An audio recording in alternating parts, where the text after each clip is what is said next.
This is Althaven's exclusive live stream of Predation. If you're eager to witness the live action firsthand, join us on Twitch every Monday night at 6 p.m. PST on twitch.tv/Althaven. If you're savoring what you hear and want more captivating content, explore Althaven's other remarkable podcasts, like $2 Creature Feature and Pest Control. Our extensive backlog spans from the mystical realms of ghosts, werewolves, and vampires to the cosmic adventures of Star Trek and the heroic tales of superheroes. Your support is invaluable to Althaven, and we appreciate every moment you spend with us. Thank you for being part of our haven. Only killed them once, Sam, okay? Not with that attitude. Only Come on. once. My God. You're not trying hard enough. Bloodlust is just outrageous. We're all like hope punk, and then the cameras go off, and Sam is like, I want to drink gore. And I'm like, what? Murder punk. Well, I'm not going to get through all the 7 deadly sins. Bloodlust, blood sloth, blood pride. I have work to do, Eric. Oh, look, we're hi, everybody. We're live. Oh, we're live? Welcome back to Legacy of Silvercreek. It's good to see everyone this fine that's Wednesday.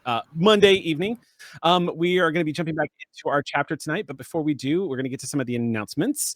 Right off the bat, the first announcement that I have to make tonight is that Cherry Tree, the PC building company that created my incredible gaming PC that is literally a warp core in a housed unit with Star Trek paraphernalia all over it. It is the coolest freaking thing. You can check out the video up on my YouTube channel.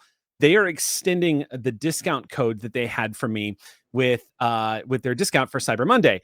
So if you use 16-bit Eric 8, you will get 8% off of everything on the store, which when you're buying a hefty gaming PC, that amounts to quite a, by Grabthar's hammer, what a savings.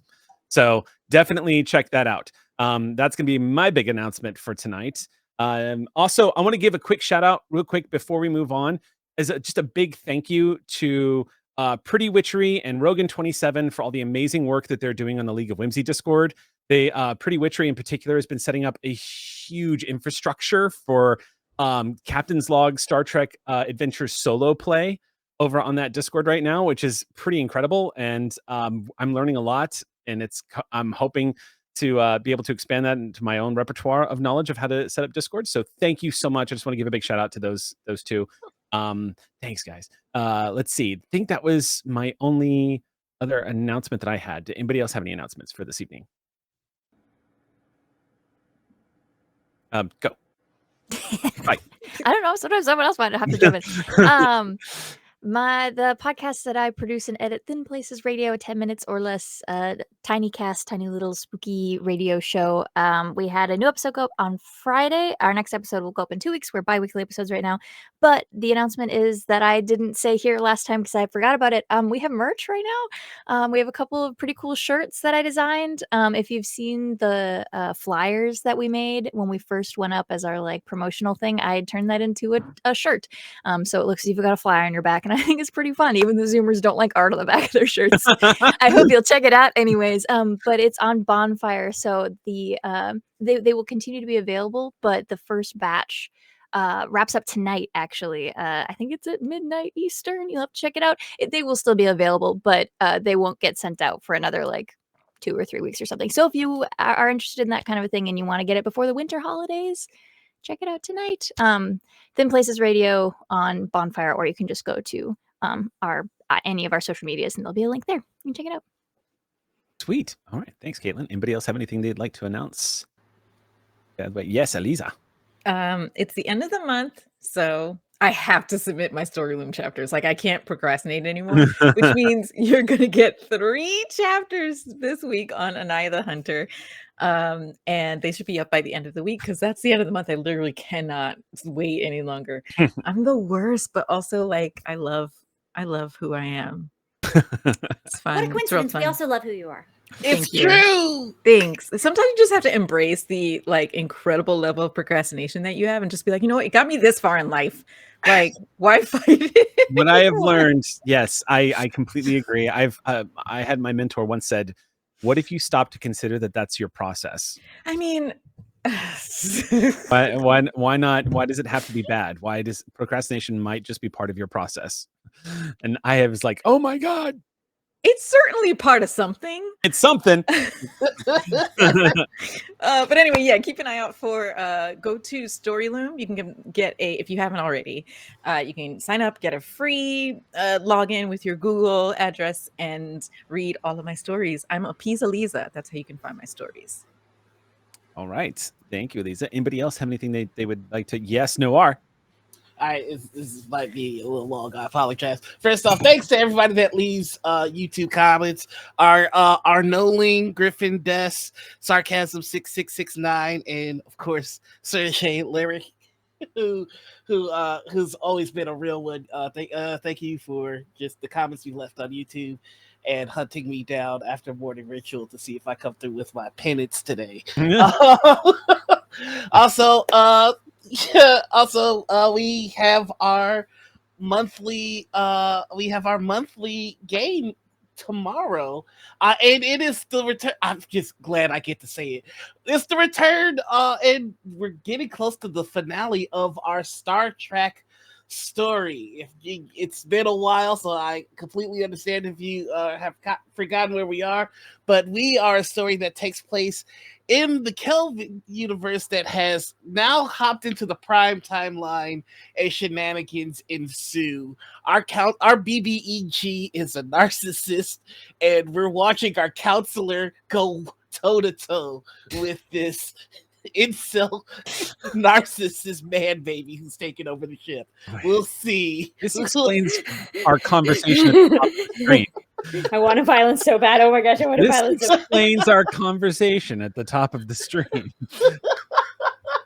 Yeah, you figure if you have a pilot and a counselor, you got to shape the BBEG to something that fits what they can do.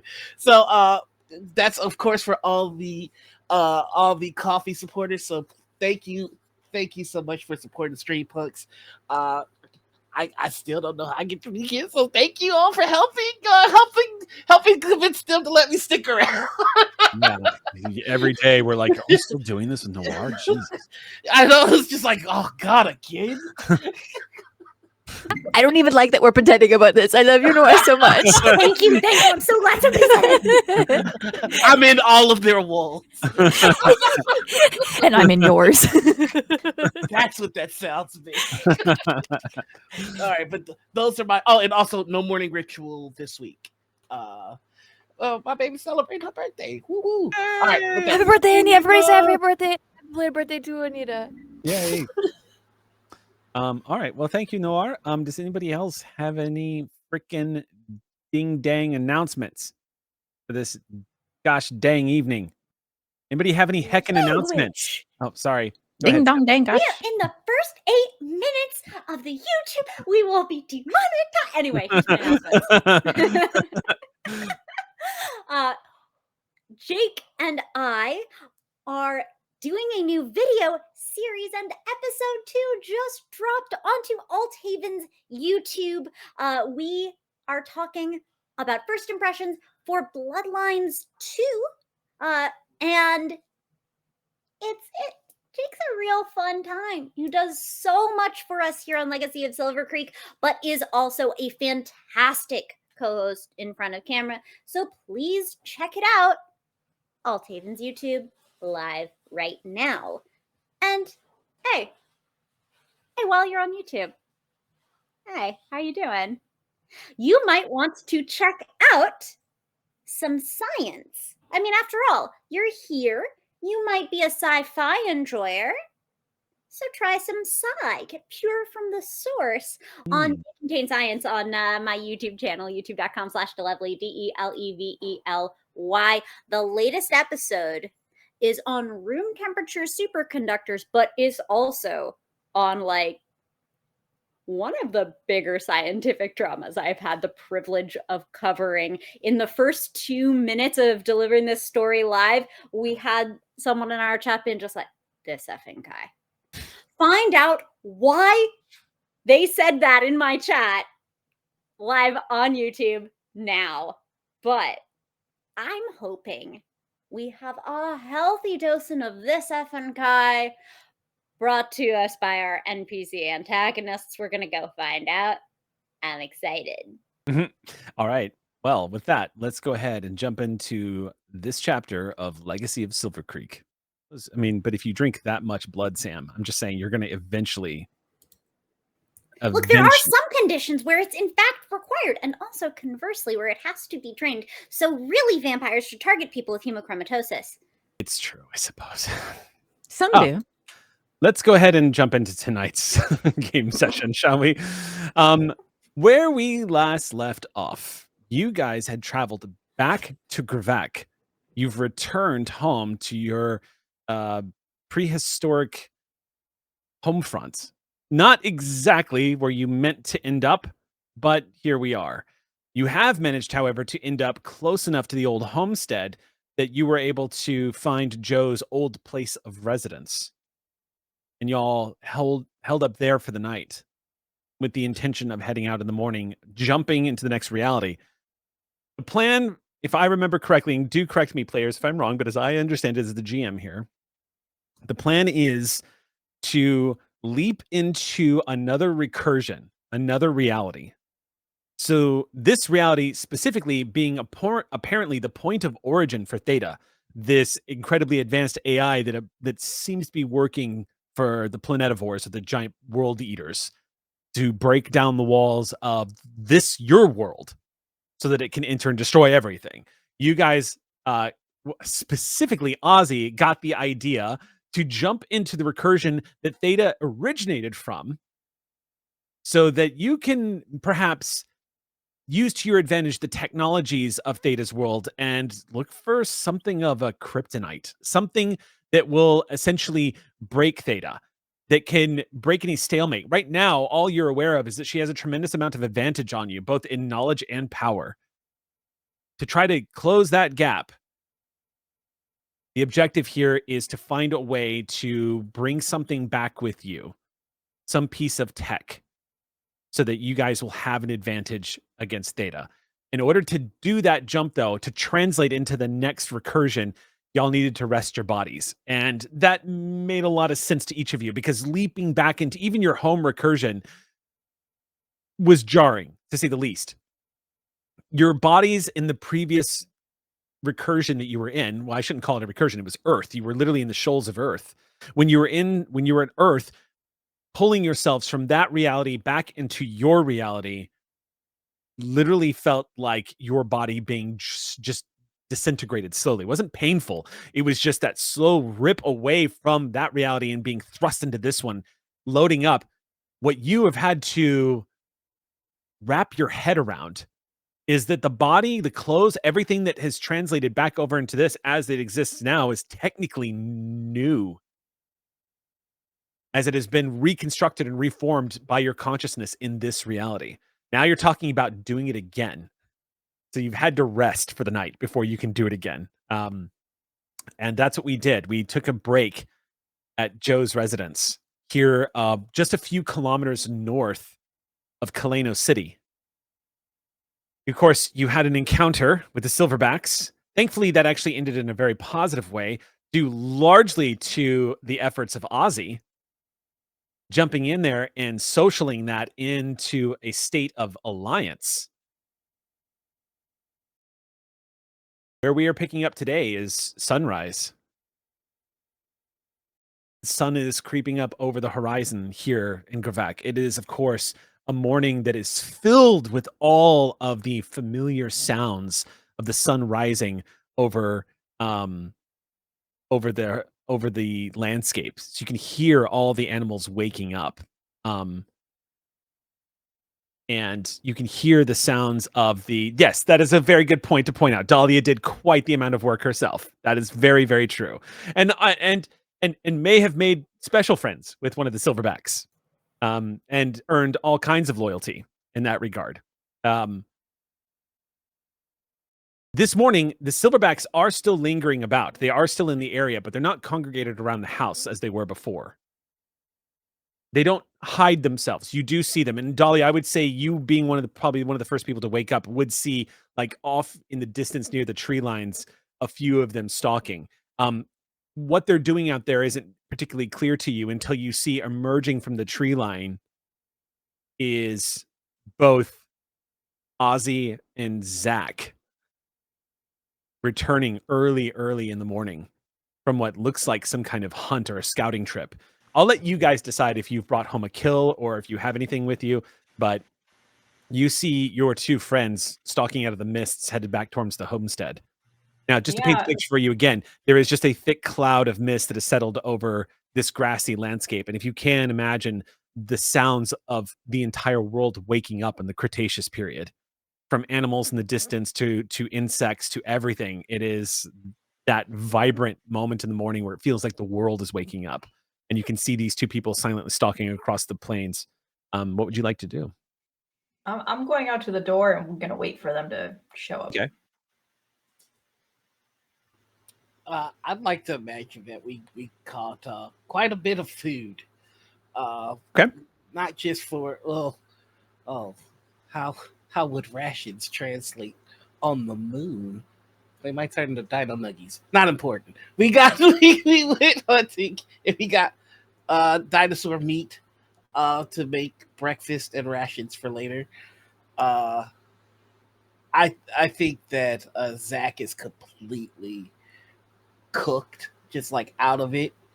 The combination of going out there, not really wanting to hunt, but then kind of pivoting when somebody came to actually do it. I don't think he was in top form at all.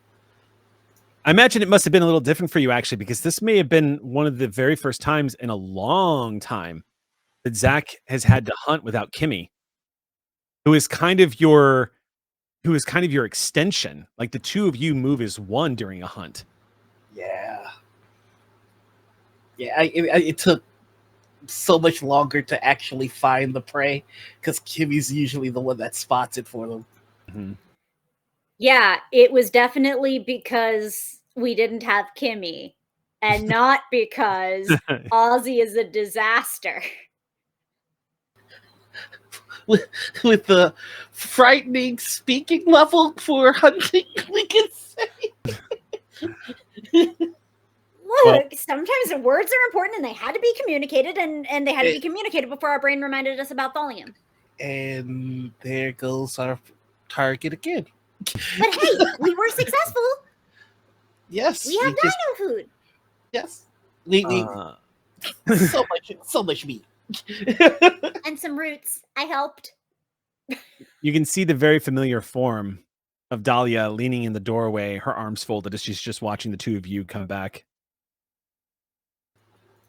Oh. Morning, Dahlia. Hi. Good morning. Where have you two been? Hunting. All night? Would there be something else I'd be up to? I don't know. You tell me. What were you up to when we left? Oh, it was very evident what I was up to. I told you that was what it was. Not right now, not right here. Well, I hope you had fun. I'm going to start working on the meat for everyone. So if you're hungry, which I'd imagine you may have worked yourself up an appetite, I will go ahead and What start. kind of meat did you get?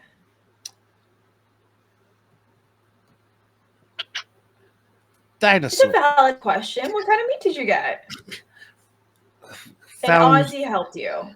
Yes, Ozzy. We were able to track down.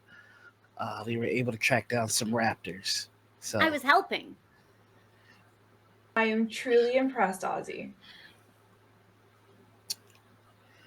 So I'm going to. I guess this is an awkward situation now. So. Oh, I Don't don't feel breakfast. awkward at all, Dahlia. Not in the slightest. I'm just going to go dry this meat unless anyone has further need for me. Enjoy tenderizing it. Thank you. Hi, I'm Eric Campbell. What you just watched was called innuendo. If you or a loved one have had to suffer under innuendo, please reach out. Wait, were they not really talking about breakfast? Like, it sucks because Noir is a sassy bitch, but Zach is not. No, what I love about it is that the entire scene just now between these characters was watching the calculations gif play over poor Ozzy's face as they're trying to understand. Wait, what breakfast? I don't get. Like, what am I missing? Direct.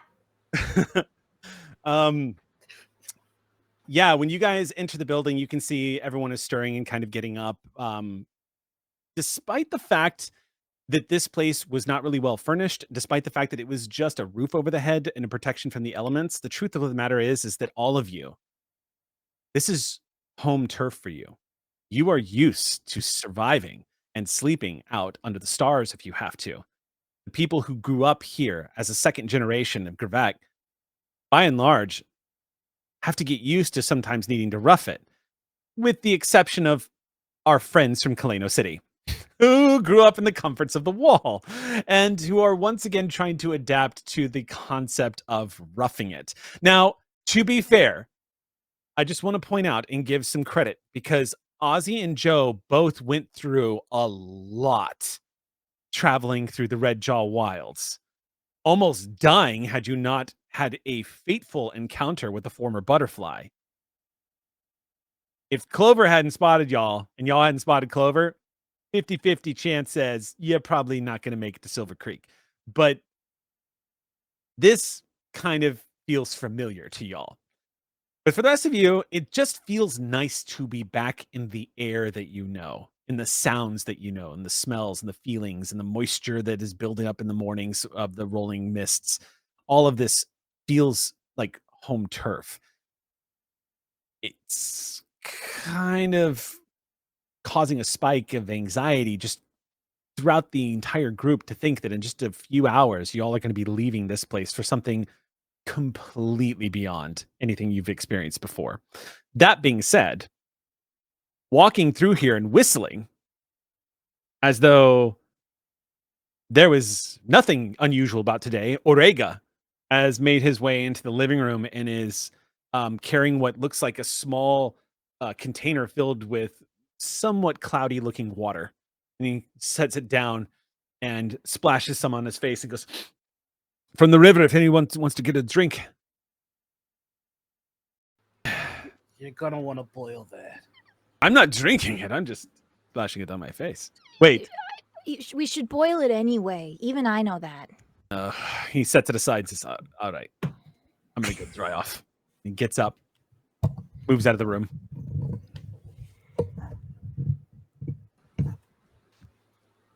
He's really not from around here. Yeah. I wonder, does he usually just go to recursions where the water's just fine? You don't have to boil it? I guess. He was in the butterflies for ages, though. How did he not die? Was he just barfing the whole time? I bet he got sick a lot. Yeah. If I recall correctly, it is just slamming into the meat. Translating it into a world that was just a ocean, and he was a fish, right? Maybe he never forgot how to differentiate the water. I don't know. That's true. He did say that. Yeah.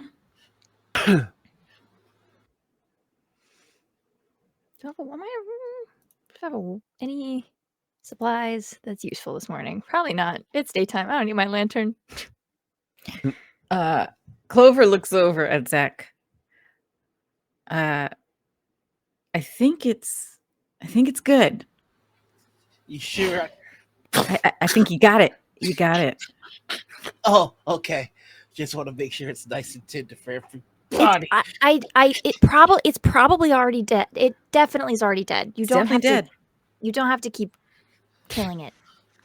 Okay. Zach, stop hitting the meat and just cook it already. We're only 30 minutes into the game. This is already one of the most quotable sessions we've ever had. What are you talking about? I'm sorry, Dulls. You What'd you say about told me breakfast? to tenderize the meat. I will start to cook it. It's dead, yeah. It's pretty evident you already tenderized it, Zach. Then why did you ask me to tenderize it again, Dahlia? And at that moment, stepping back into the room and looking around, Orega goes, "Are we having a fight? Is everything all right in here?" It's fine. We're good. Okay, I'm gonna go keep checking my eyes for brain-eating amoebas. I'll be back. And he steps out of the room once again. Parasites from the river don't go in your face holes. He did wash his face with the water that he brought in. So it's, feasibly could have entered through the... No, I think he's thinking of the ones from the lakes. Mm. All right. I'm gonna make a fire outside. I'll help. Oh, there's a... Okay. Yeah. Please bring some of the herbs and roots that you were able to procure. Thank you for that again. I really appreciate it. Absolutely. Happy to help. Actually, Ozzy, if you don't mind, I'm gonna help Zach with the fire. Oh. I mean, I can You do that. I learned to make fires. Joe, tell her I can make good fires. You are very adept at setting things on fire. Are you sure you don't want to hang with the silverbacks a little bit longer, Dahlia? It's fine. I've already hung out with them enough. Come on, let's go make a fire. Fine, let's go make a fire. They walk outside and Joe's like, "There is a stove in here. We can I got stuff working last. Okay, all right." Maybe it was just the fuel thing. Maybe. I mean, we could still use set a fire in the there is it. Let them have it. It's okay. Have they left the building yet? Zach stormed out. Yeah, they storm out. Okay, as soon as they leave, Clover turns to Ozzy and Joe and says, "Yeah, they definitely love each other or something. So it's just they need a moment." Oh, did you not realize that? Yeah, they're totally in love. Then why were they talking about meat? Well, and then Clover flashes back to what she heard last night and saw briefly out the window.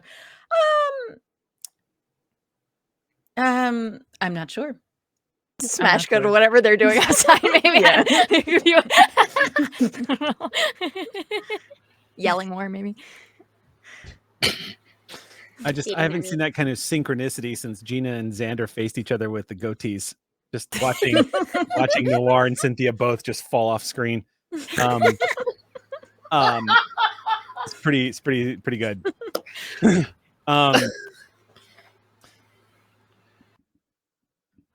The morning, unless y'all have anything else y'all want to do, the only thing else that's happening right now is that Orega is starting to set up and get in the zone to initiate the recursion. He's having to sort of try to drink lots of fluids, get ready for, rest the body, that kind of thing. He's pacing back and forth and taking deep breaths and just kind of rolling his shoulders. Unless anybody has anything that they want to do before the translation begins. Joe is just kind of, you said the silverbacks are still here, so she's mostly just she's been given lectures on personal space in the past. Mm-hmm. And she doesn't know these people, and so she's not going to be rude, and they clearly don't want to talk to her. She's already tried that, but she is just fascinated by their tech.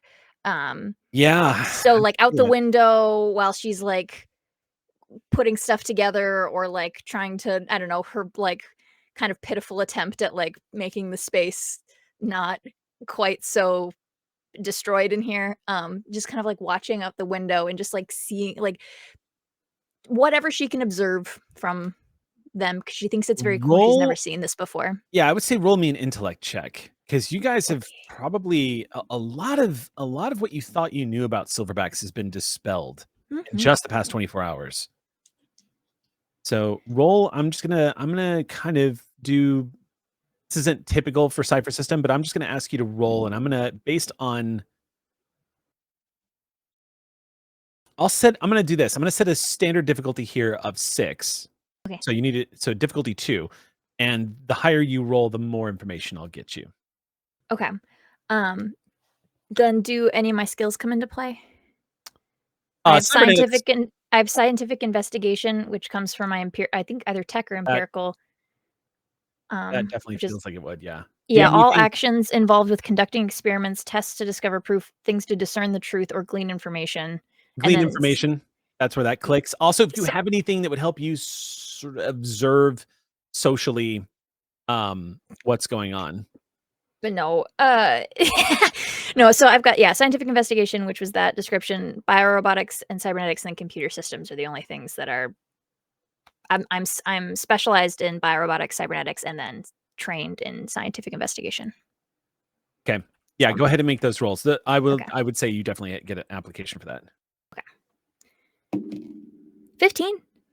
Okay. 15. All right. So here is what you have sort of been able to discern just from observing silverbacks.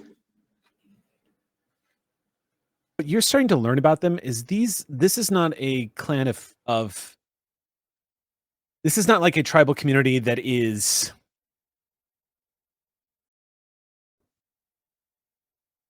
you get the impression that they are not people who are trying to convince themselves they are raptors.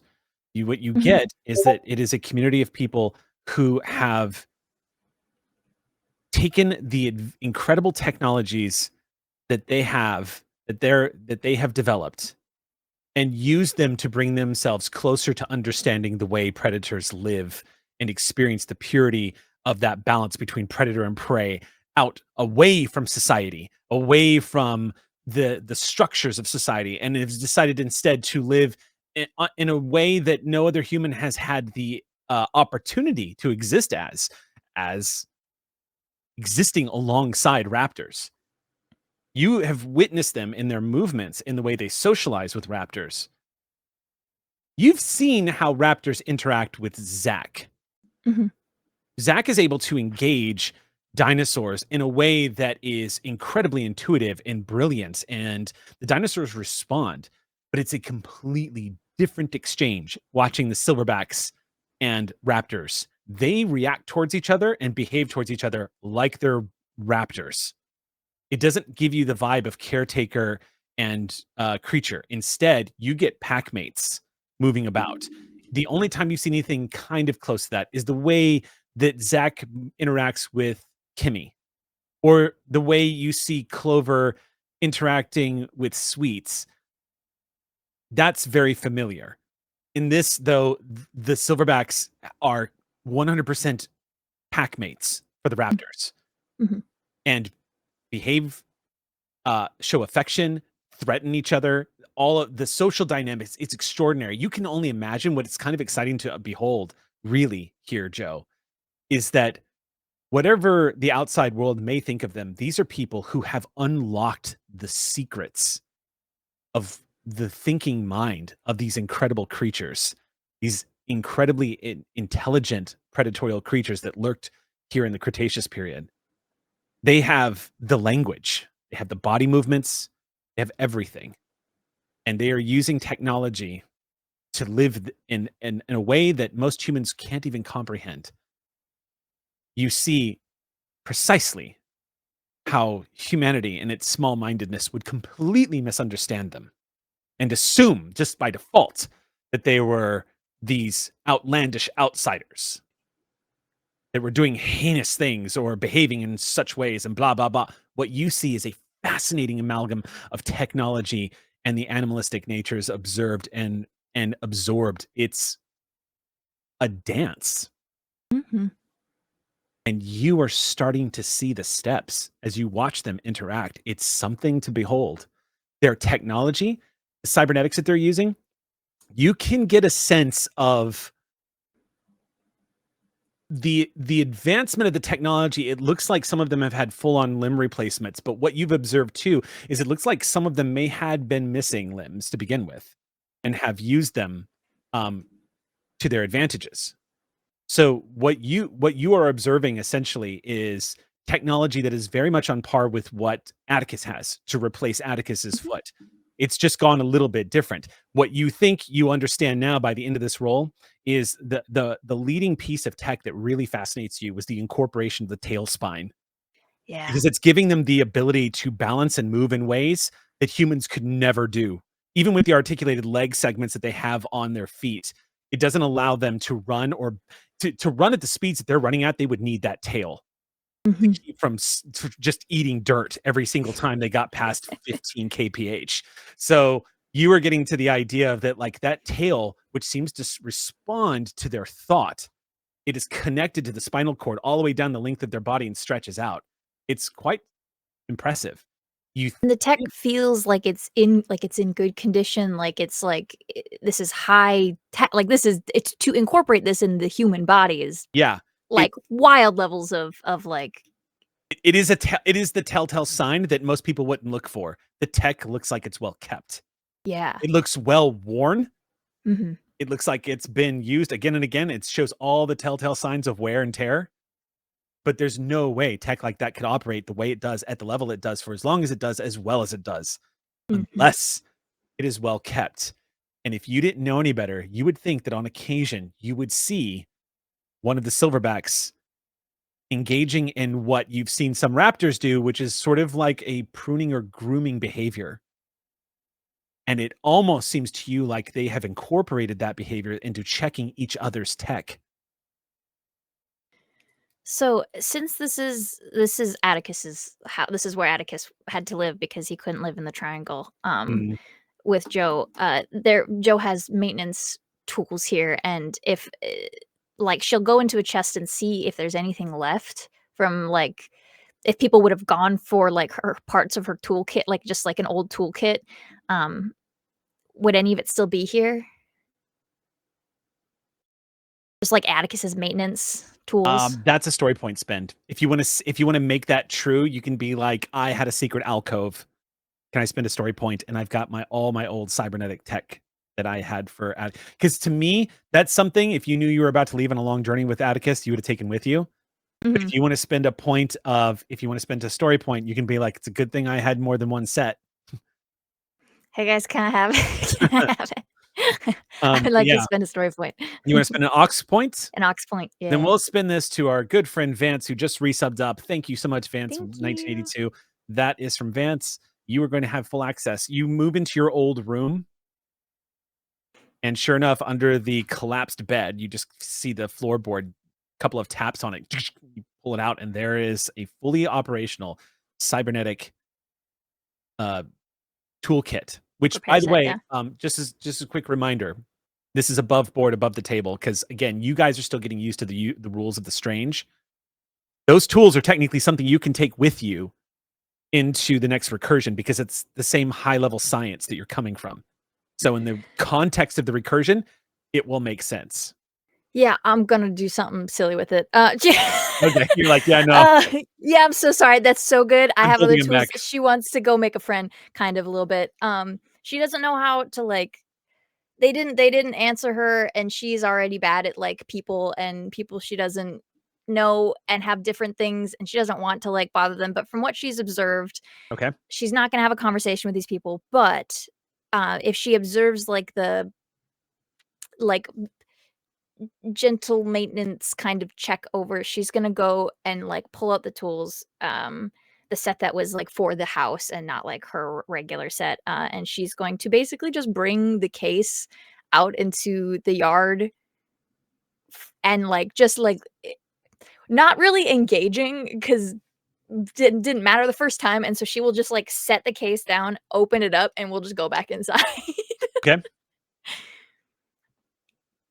for letting them, for like as a thank you kind of, but also as just like a, you came to the right place essentially. Like this is literally the place where where a creature with cybernetics lived and needed to be maintained. So like good job on that, and also like thanks for like thanks for being like sleepover buddies with us, and like just like being chill about it. So that's just no real words, but just like she will bring the case out and like we'll leave it in the backyard for them. You don't see any immediate reactions to it, but you didn't expect to. But they will probably find that. And you have a suspicion, judging by how clearly in tune they are, especially with Ozzy, that they'll probably get the message that's being sent with this. Yes. Okay, cool. Okay. She's just keeping herself busy because she doesn't really know what the next 10 hours are going to look like. So that's what she's up to. Right. Okay. All right. Anybody else want to? Yes, Dahlia. Oh, we're gonna have that talk. Here we go. All right. Seth's just got the meat over the fire. Okay, you guys have some space right now. There's nobody else out here. What's going on?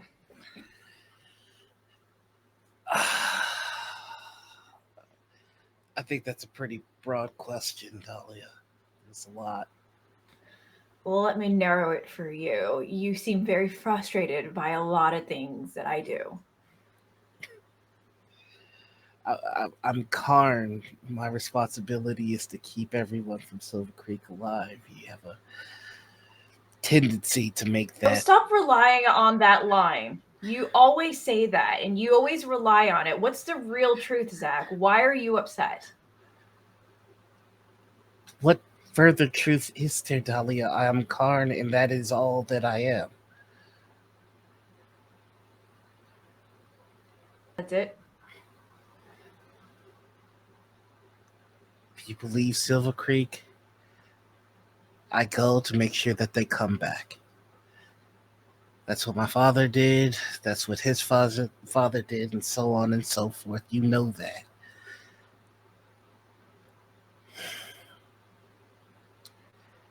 I do, but something's got you tickled. I saw how much bigger the world is, and I saw that there are options outside of the ones that I've always expected for myself, and I'm not exactly sure what to do with that.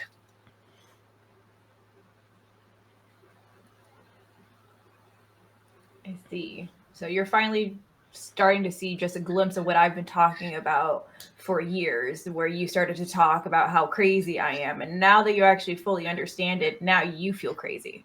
Is that it? Do you want me to say that you were right, Dahlia? You were right, Dahlia. You were right. I thought it would make me feel better. I won't lie, I'm glad that it doesn't.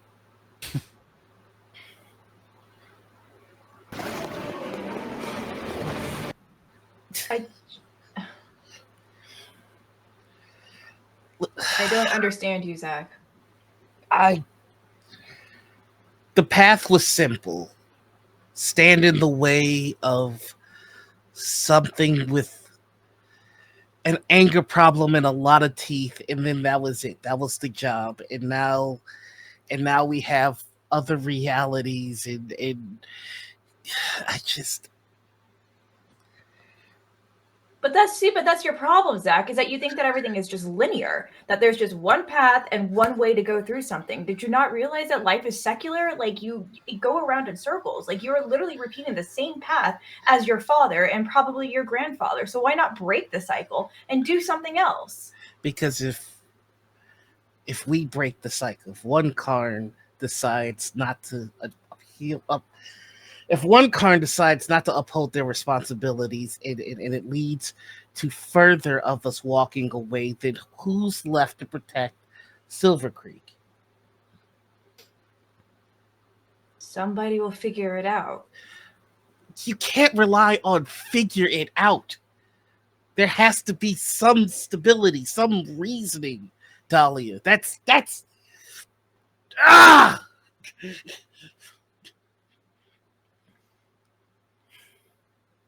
There has to be reasoning.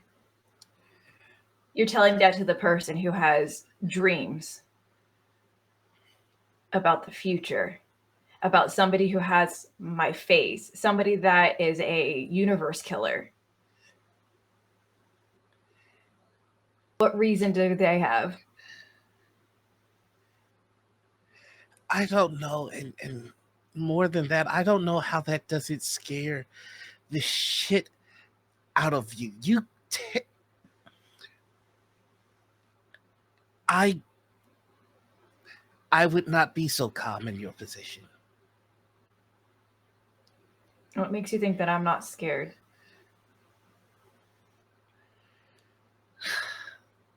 You know, I can tell if a raptor is amused or annoyed miles away. I can see if Stripe has had to deal with leeches in the last week or two, just by looking at their gait. You, however, could be right in front of me, and I don't understand you.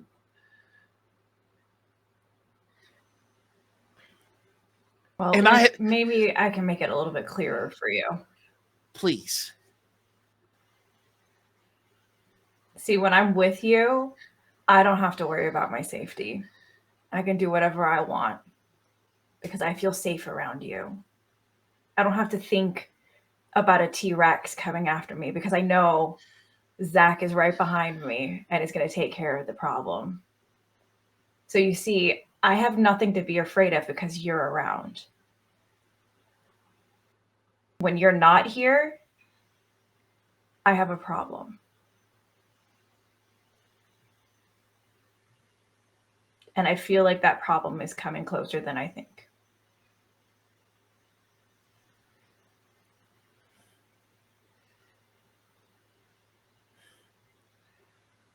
I never wanted to protect you because I was a card. I wanted to protect you because I cared about you.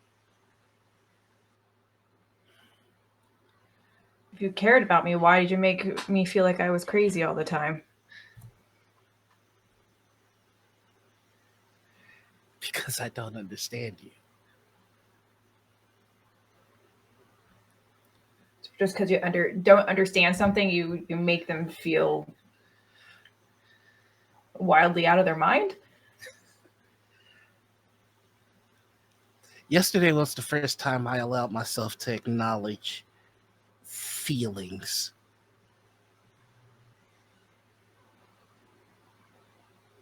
Oh, Zach has feelings. There are other universes, and yes, Zach has feelings. The discoveries, will they never cease? What feelings do you have, Zach? What feelings do you have? Fear, fatigue, interest.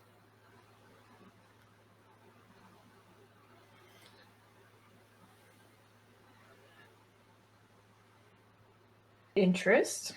In what?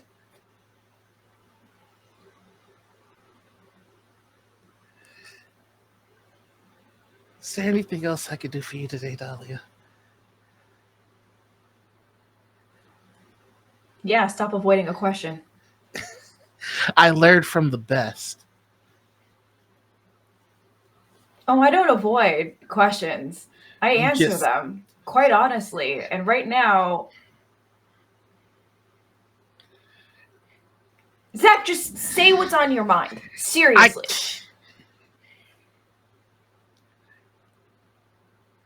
Give me your hand. Okay. I would like to spend one intellect point, and you will see inside Zach's mind, and you will see the conversation that Zach had about not wanting to stay and protect Silvercreek. then you'll see the conversation where he mentions his fear, how he longed for you, but also how he's afraid of you. And you will then see his hope of living on the estate away from Silvercreek. And then he will pull his hand back.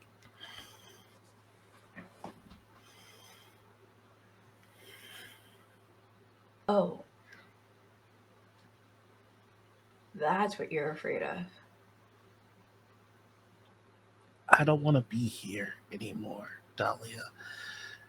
And if what you say is true, you live with the comfort that I will be there to protect you. And I love that that is true, but I don't know how much longer it will be.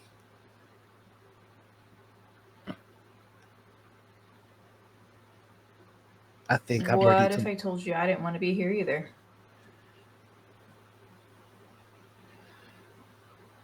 Then I think you and I may need to have further conversations. Hey, Zach, did you want these roots to be What? with your... Jesus! Couldn't help it. You just see Zach literally fall over and knock the meat. Someone who lives their entire life on the edge of the wilds, who like is trained to know when they are being stalked by the most skilled and violent predators the earth has ever known. Hi, I'm Ozzy. Welcome. Here comes Ozzy. You did not see that coming, and you nearly jumped out of your skin. Yeah. The meat falls directly into the fire and just out of instinct grabs it with bare hands. Oh, shit! Ah, fuck! I'll go get Joe. I'm sorry. I'm so Zach. It's fine. Joe. It's Joe fine. runs gone. He's fine, Ozzy. there's no one there.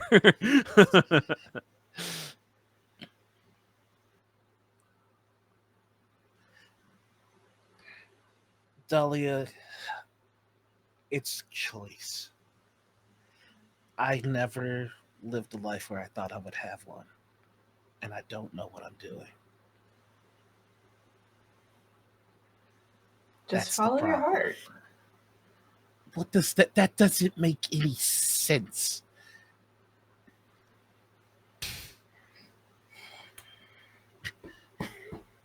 What am I gonna do with you?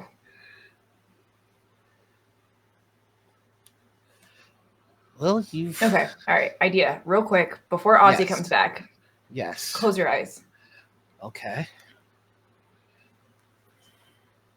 Take a deep breath. This better not end with me in a time loop.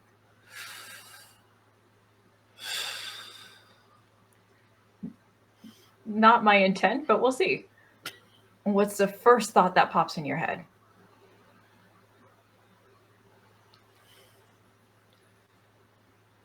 An absence of everything. When we translated, there was a moment when there was nothing. I didn't need to perceive my senses for danger because there was nothing. It was calm and quiet, and I fixated on that moment ever since I've had it. You want to go back to that? Very much.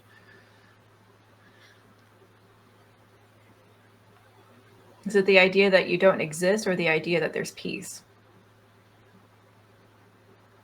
Yes. My existence, as I was raised to understand it, is a necessity because of the danger in this world. If I don't need to exist, then there is no danger.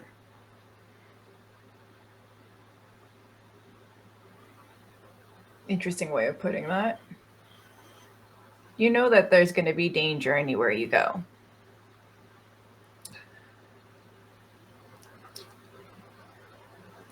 They spoke of a world that was entirely made of oceans, and another world with something called wizards. I don't know what a wizard is, but I'm certain it's less terrifying than Stripe.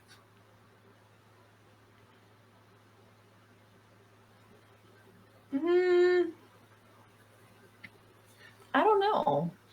Do you know what a wizard is, Dahlia? I don't know. I feel. I mean, seriously, do you know what a wizard I is? I've been don't. trying to figure it Don't. out. No. Maybe something that whizzes by. That's what I was thinking. Like a little, like a Maybe they just go. dragonfly. They can probably just move really fast. And Yeah. I wouldn't need my solar chainsaw for that.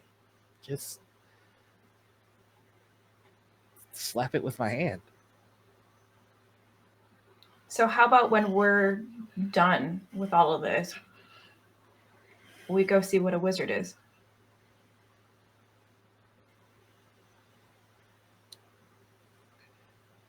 I like that. Or the ocean.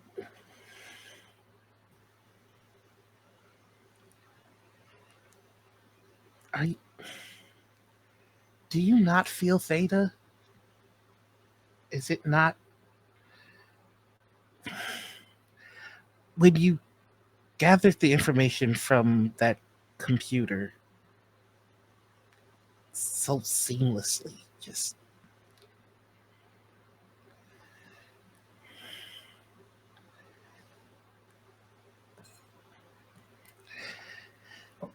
Why does it matter if I feel connected to her or not?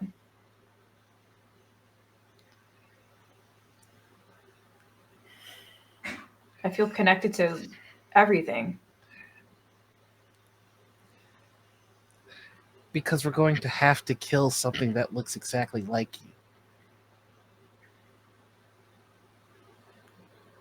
you. Mm-hmm. Never mind.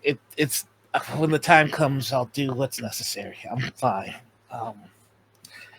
I need to bring the food in. You scared I might die too.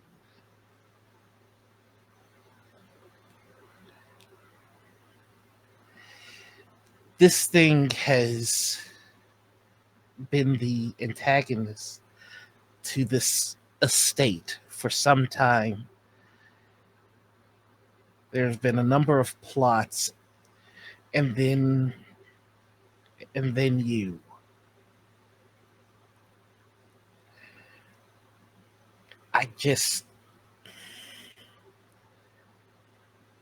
Part of my responsibilities is to assess threat. And if theta is as dangerous as they say,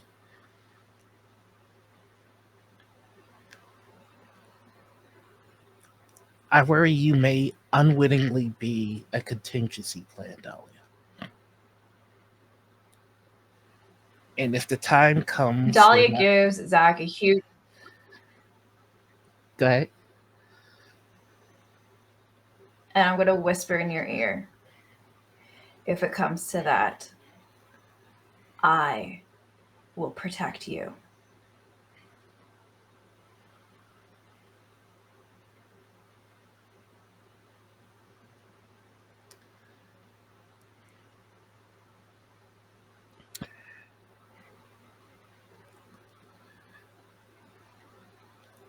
There are worlds where people like us don't have to make decisions like this.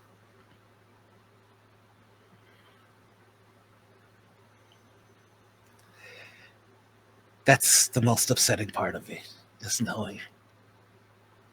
Out of all the worlds, out of all the realities, we get to be in the one where we have to have this conversation.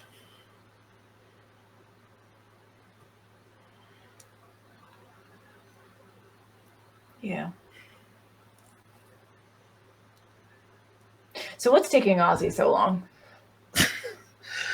Probably very nervous and concerned that they hurt me.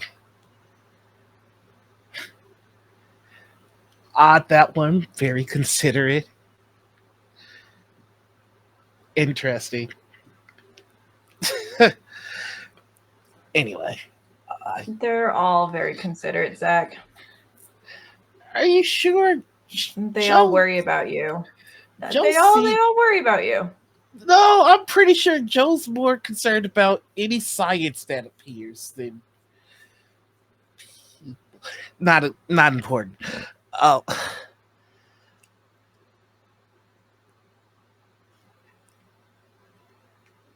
I don't do heart-to-hearts well. May I run away from this and give people food?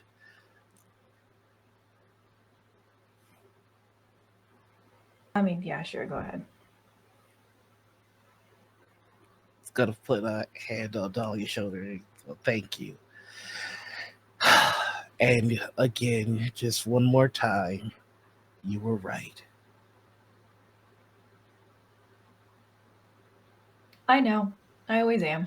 I knew you were actually enjoying it. You said you were. I knew you were. It just was. Food for everyone.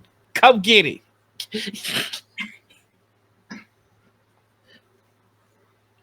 Hardware mute. You're muted. Oh, he just says food for everyone. Come get it. Oh no, sorry. Oh no. Eric's muted. Eric's muted. I'll figure it out. Look at that. Yeah. Eric, Muted, can Eric. you hear us, Eric? No? Eric, Nothing. what's happening? Did you not hear me that whole time? No. Nope. Oh, No, not a word, nothing. not a word. Okay, that's so funny. What I was saying was, what's funny about that is what I was actually saying, which was that Cynthia's mic muted when when Dahlia was like, I give him a big, and then the mic cut. So I was like, Yup. A big what? A big what? what? Yeah, we didn't hear that We word. don't know. Oh Was it a hug? No, it's better. It's better this Yeah, way. It's better this way. I'm just gonna let that one go. But I just Let I it was sit. Let it sit. clawing. That's the most evil thing Yeah, that it ever. So really is. awesome. It Well really done, is. diabolical audio. Anyway, Noir, Diabolical. nicely done. The moment you go to just food, you're shouting it right into Ozzy and Joe's face as they didn't want to go all the way into and interrupt, so they might have hurt. I mean, you don't know that they've hurt, but they put the part with they might. That was very loud. But thank you Burn. for cooking food. Yes, Burn try. hands. Enjoy. Burn. Burn. Clover is about 10 feet behind Ozzy and Joe. All right, I'm gonna take this to the kitchen because there is a crowd. He just Okay. takes the food to the kitchen. So you did know about the stove. I told you. I think he just needed to cook something outside. I think it made him feel better. Maybe. Though with the shouting, I can't be sure about that as you turn the corner. I look at Dahlia. Body language wise, I'm just trying to gauge things here. I'll leave that. Yeah, Dahlia. What is the what's the vibe? I think she definitely has a poker face on right now. She's just kind of just stoic. Okay. I'm just laughing. I'm laughing. You can try to pry if you want. Yeah. Well, I'm laughing at what Clover would say. Do it. As This is Clover blurt. I know. Yeah. Okay. Sam is forever like the Sith Kermit meme. Yeah. Do the bad. Do it. Clover moseys over to Dahlia, looks around. Oh, no fire pit. Wait, did y'all start a fire? Sorry, above game. I don't want to negate that if you did. Outside we did, yeah. Yeah. You did. Yeah, Okay. outside. Cool. Yeah. Then I retract that. Never mind. I look around, I see the fire. So did Zach Did Zach cry? No. No. Cry? Why would you say cry?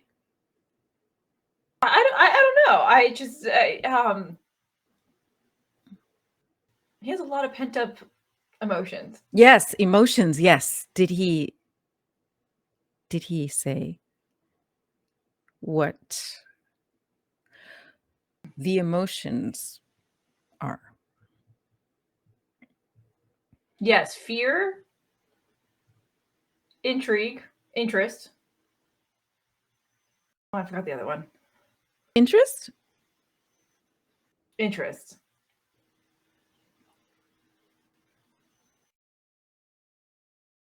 Don't give me that look. What is that? What? What are you inferring? What are you inferring?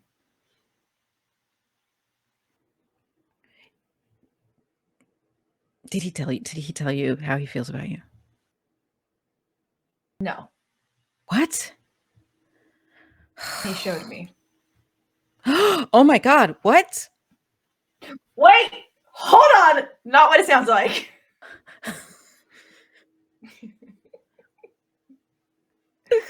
I love to have a party of socially competent people. This is the best game ever.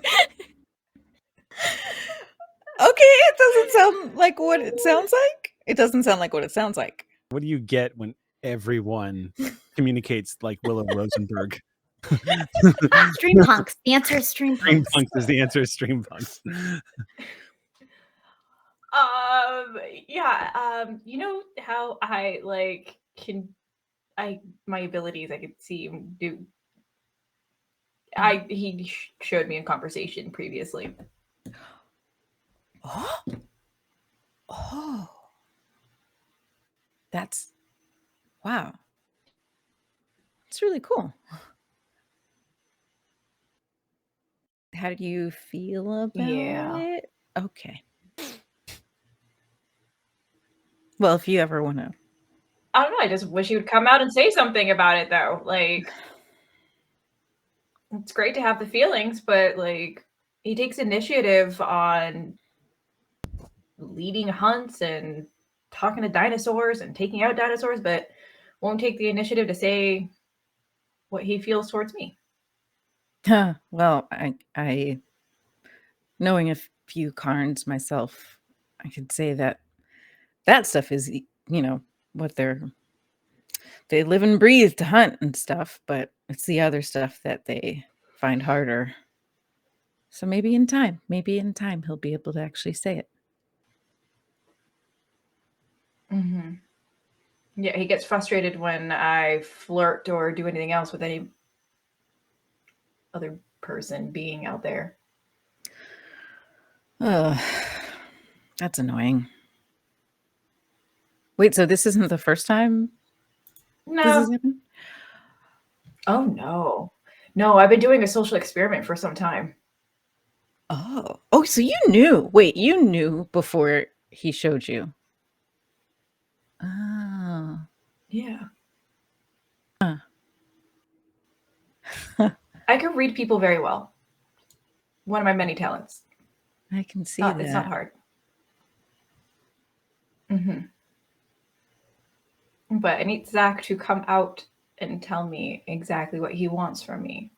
So until then, I'll just keep conducting my experiments. What's the next one? I think Joe would appreciate my experiments. Oh, I don't know. It just, kind of comes up in the moment, like the silverback. That was a very intriguing situation. You're kind of my hero.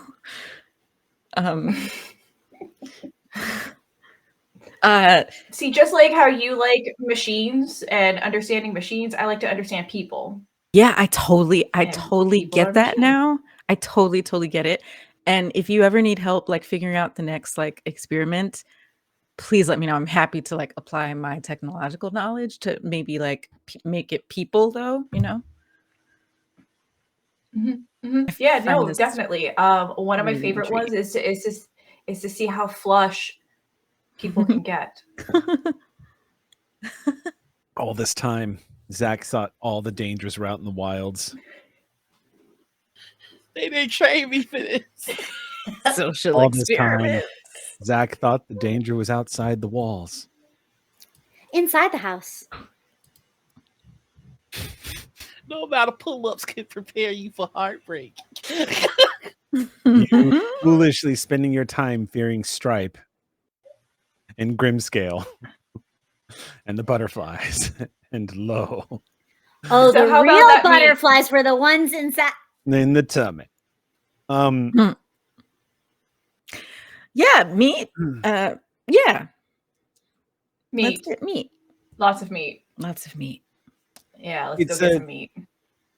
You guys, actually, all things considered, there, the amount of time it takes to prep and eat, as well as the fact that there's not a lot of spices or anything to flavor this meat. You all get what seems to be a pretty decent helping of protein. Although you will notice that Orega does not eat. He says, "I'll pass. Where we're going, they actually have decent food waiting for us. There's a concourse that has a full array of restaurants from across the globe. None of you have ever had Chinese food before. You don't know what you're missing."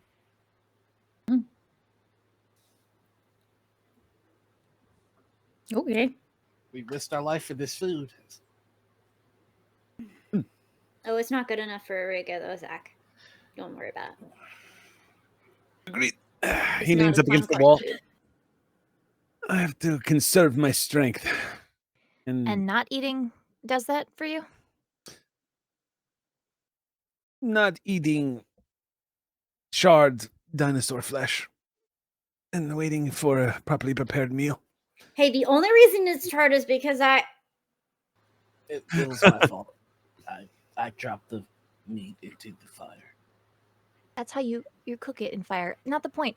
You said that doing this whole thing is very taxing on your physical body Mm-hmm. and putting nutrients, specifically proteins, into your body. I don't understand your logic in this. Eating I food can help after you. you do the thing? Yeah, should I help you? no. It's fine. It's fine. We're not in charge of his blood sugar, Joe. More for us and people who appreciate it. Okay, but he's in charge of our like corporeal beings, and if his blood sugar isn't sufficient enough, we're gonna like dissipate into the void or Okay, but something. he's an autonomous adult who can self-regulate. Like how I don't need to be told there's bedtime because I'm an adult. I don't tell you it's bedtime. You're going to throw up. As soon as we translate, you're going to throw up. It always happens on the first I couple did of that times. last time. Yep, it's going to happen again. It's going to happen the first Yeah. couple of times. Oh, I Eat know. I'm away, aware my of this. friends. Eat and weigh. Enjoy your meal. Now you say it. There's like a pile of raptor bones in front of Clover. But it is true. You are going to get some nutrients from the eating. You might as well have that. Well, I'm Well. gonna keep eating because I'm not going. Oh yeah. Wait, If you're staying here, then I would recommend you leave your friend with her. He turns and looks directly at you, Ozzy. Yeah. It's a I know. temporary separation. Yeah, no, of course. I mean, everyone else in the group who has Oh, Ozzy hugs their bag. Oh, Ozzy's not brave about You this. Ozzy's just- not even a little bit brave. Oh, Ozzy gets in the bag, opens a little lid in the bag, and just puts their hands on either side of Vern's little face. Vern, you're Oh. getting squished. You're not sure what incited this, but Pippa is squishing you. I love you so much. You're gonna be so good. You're gonna be in the Cretaceous where you belong. And Auntie Dolly is gonna take such good care of you. Auntie Dolly is gonna spoil you rotten. Auntie Dolly is gonna remember all your favorite foods and all your favorite snacks and is gonna pet you lots and lots. Dahlia, it's starting to sound a little bit like Bruno's demanding nature. You're like, okay, this is starting to sound a little familiar. Just because it's the same player. Yeah. I'll take care of Vern. No big deal. Vern will be just fine. Of course. How does Vern travel again? In a bag. Oh, sorry. That was in game. I mean, yeah. Actually, no. Clover says that in a bag. True. We need a we need Joe. We need a bag. I can maybe dig some out of something here. I guess when in my futile writing of the house, did I find anything that resembles a bag, tote bag? Zach just pulls a bag out of his backpack. You pull a bag out of your bag. Well, it's like a shopping bag that you just carry around. It's for foraging. Zach, this is Shopping bag, yeah. this is not my aesthetic. Now you can see where Bruno gets it from. Yeah, he's just Dahlia, it functions. It functions specifically for the task that it is required for. I'm sure. But it you'll throws find- off my groove. it's for Vern though, so it's okay, right, Dahlia? Yeah. Mm-hmm. It's fine. Yep. Just pats Vern on the head. Ozzy will start like shredding up a shirt or something for bedding in the bag. That's easy Because enough to usually do. there's the thing to sit on top of, like the Yeah. device, and I then think- the like packed stuff over the device. So like, yeah, just making this foraging bag into a nice little Vern resort. Okay. Just real quick, how opposed are we about putting Vern in like a kind of like hat kind of look? Are we okay? Are we okay with this? Like maybe like a something to, no. Okay, I see the look. I mean, Vern has a little cubby in Atticus's foot, so I don't know if Vern will particularly care. Just checking. Are you gonna spot if there are pterosaurs like anywhere who might yoink? This is Nah. Can I roll to see how I might be able to make a household most hospitable for Vern? Like, are there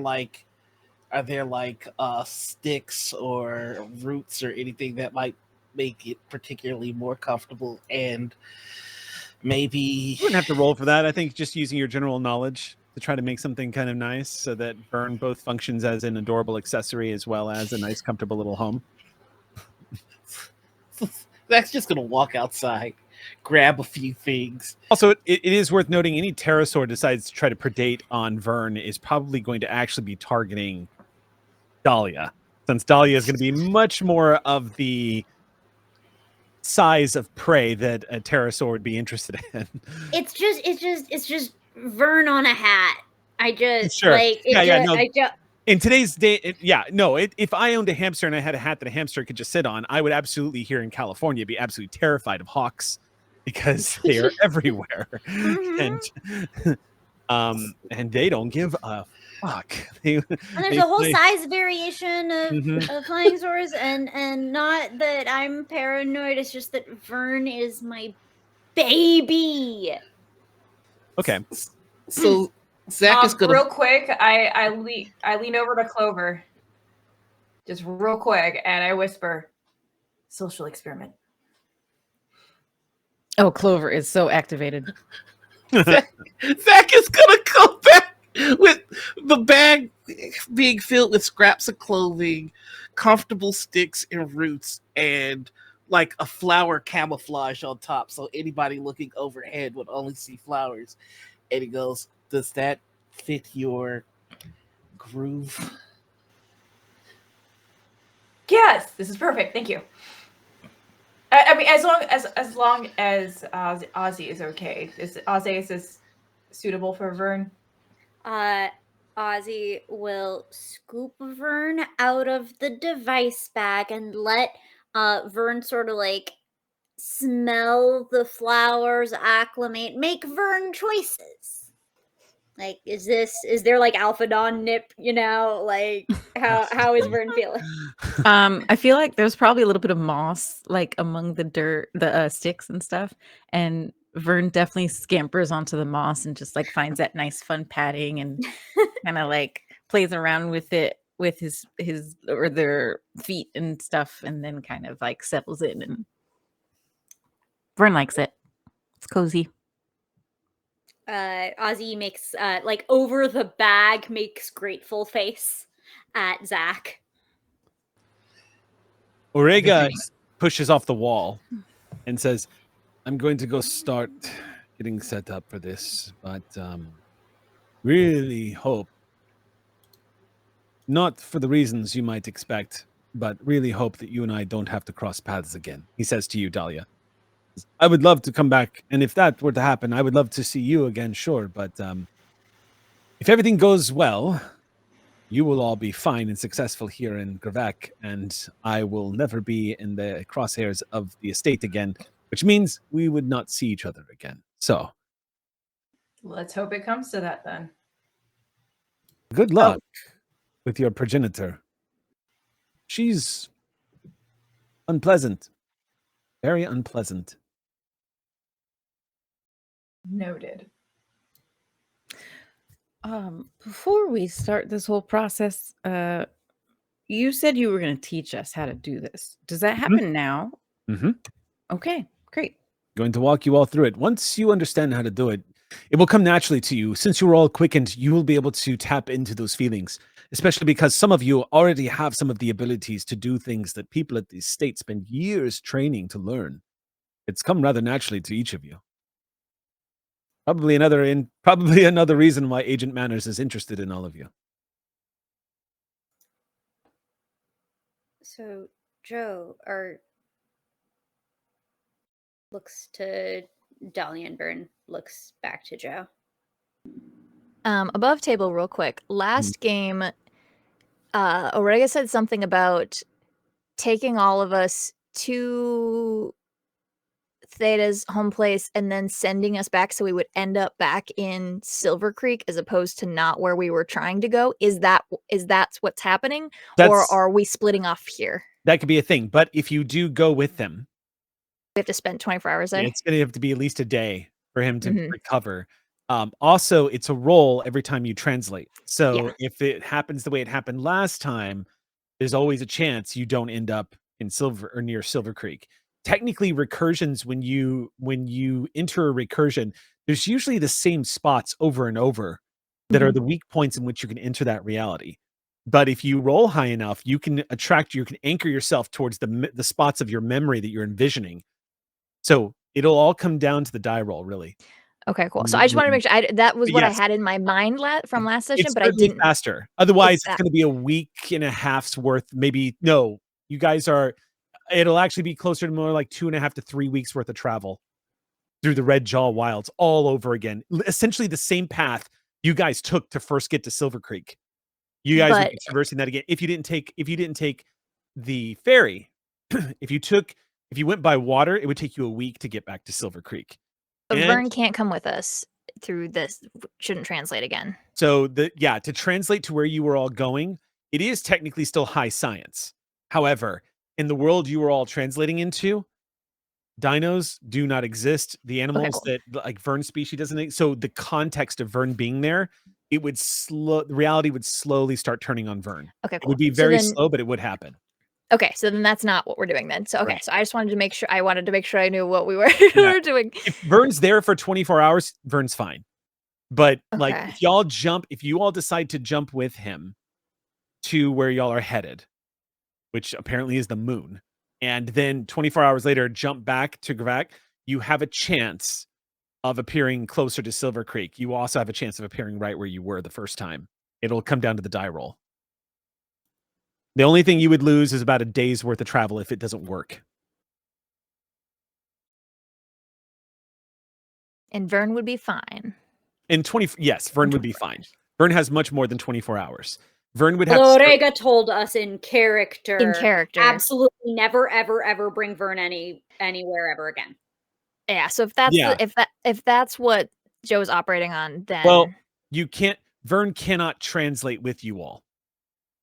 So if you tried to translate with Vern, Vern's going to be left here by themselves. If you go through an opportune gate like you did the first time, that's when Vern can enter other recursions, because that is something that allows you to take things from one recursion into the next. And then the danger comes to the fact that Vern is not sparked or quickened. So after a while, Vern would start immediately disintegrating as reality claimed Vern. But in this case, like if you all decided to take Vern with you, then you guys would essentially, I mean, that's ultimately the problem. If you decide to translate to another reality, Vern is just going to be left behind because Okay, Vern so then we're not cannot doing leave. that. Yeah. Then, okay, so Ozzy turned and at you. You just kind of basically, you just like, were like, what's your?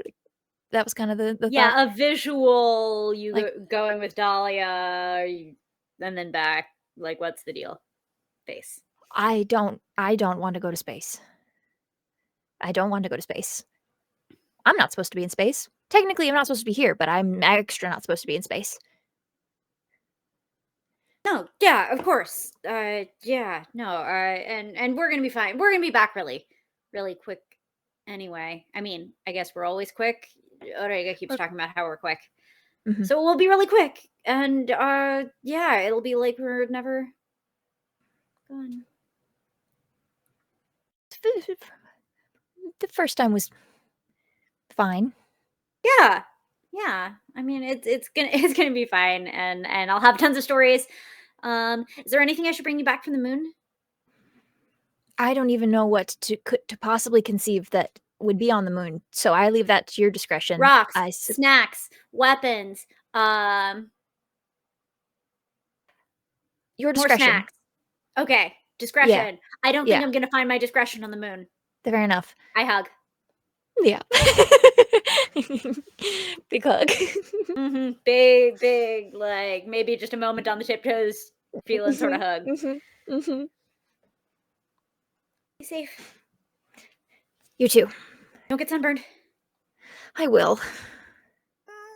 Bigger hug. You won't though. Big hug. Probably. Can you get sunburned on the moon?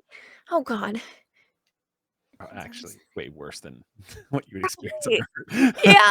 Way worse. You don't get sunburned.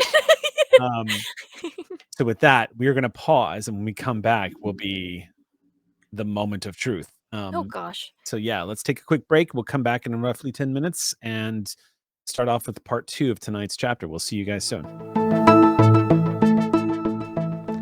Now, a quick message during the break. To help us continue producing shows like this, consider supporting Alt Haven on Ko-Fi. Your contributions keep the Haven alive. And if you're not already part of our vibrant community, join us on Discord. It's the best way to stay updated on upcoming shows and events. Do y'all remember that Christmas at Geek and Sundry when we got that huge, like 4-pound box of chocolate truffles that someone had sent in? Oh Y'all my remember that? gosh. And it took us like 3 months to get through them. Yep. That was fantastic. Oh my gosh, it was practically St. Patrick's when we were eating those things. I should have been dead. I ate so many of those. I have defied science. I should be dead right now. We all died there, actually. We all, yeah, it's true. Or at least a piece of ourselves. Yeah. Let me stop before I get myself in trouble. Definitely left a piece of ourselves. Yeah. All right. Let's go ahead and jump back into tonight's story. When we last left off, y'all had just tried to have a breaking of fast this morning, as everyone had just woken up after a successful hunt. The silverbacks are still lingering in the area. They are not being quite obvious right now. They're just kind of lurking about near the tree lines and whatnot. But y'all have started to say your goodbyes as the party's getting ready to split across the dimensions. 2 of you are deciding to head straight back to Silvercreek. And how you're going to get there, we're going to figure that part out in a sec. The rest of you, though, you're going to another reality. This will be the second time y'all have jumped through a recursion. And this one supposedly is taking you to a reality in which humankind lives upon the moon. You've seen images of it at the estate brought back to you. Where you were going, you have all never seen aside from those images, but the person that's leading this translation into the new recursion is Orega, who has been there before. So he's also using this as an opportunity to teach you all how to do recursions. Now, I'm going to do this narratively, but I'm also going to do this as a GM because you players actually don't know how the hell to do this. So The way recursions work is one person usually leads the recursion, the translation into the recursion. So somebody would have to say that I'm going to take point on this, and then other assistance is given if you guys want to ease the roll. It's an intellect-based roll to jump into a new recursion. If it's a recursion you've been to, it's eased. If it's a recursion that somebody else is familiar with, if it's a recursion you've never been to, but you have an artifact of or a picture of, you can still technically do it. How and where you appear in the recursion really depends on how the roll goes and what the difficulty level is. If the initiating character, for example, is familiar with the recursion that you're going to, and it's one you visited before, you can actually make a default destination for yourself. For example, when translating back from where y'all are going, if you successfully roll, y'all could translate directly into Silvercreek once you've learned how to do this. Particularly because the recursion that y'all will be jumping back to is your home recursion. So it should be relatively easy. This is going to be an instance, though, where y'all will have to lead the recursion. Unlike this time, Orega was the one that was taking point because y'all didn't know how to do it. And it ended up getting you back to Gravak, but not where you wanted to go. Ma probably has a lot to do with the fact that technically Orega has never been inside Silvercreek. He's only ever been out and about. So, not to mention there was a bit of a flub on the roll. So, what we're going to do is we're going to state the difficulty of the recursion you were jumping into, which is 6. Which is actually kind of on the higher end when it comes to jumping into recursions. Usually a difficulty of 5 or 4 is pretty standard, depending on where you're going and how far away it is from the shoals of Earth. This one is still within the boundaries of the shoals of Earth. And he explains to you all the shoals of Earth are recursions that are closest to Earth. He gives an explanation as to what the strange would look like if you were to lay it out on a map. And like stars in a distant galaxy, some recursions are in fact farther away. The farther away a recursion is from Earth, typically the harder it is to get there. And also the more outlandish or alien that recursion might actually feel. And some of the most spectacular and dangerous recursions are the ones outside the shoals of Earth. However, the recursions within the shoals of Earth are typically, he explains, the line of defense. Think of it like the ozone. It's that what is keeping out all the planetivores from devouring the planet. This Are one. there chlorofluorocarbons in this metaphor? What's that? Are there chlorofluorocarbons in this metaphor? Those would be useful, wouldn't they? No, they would eat the ozone. Oh, this is the stuff that was emitted from the refrigerator. Yeah. No. In that case, no. We're good. Okay, good. Theta kind of felt like a chlorofluorocarbon. I mean, she kind of wants to be.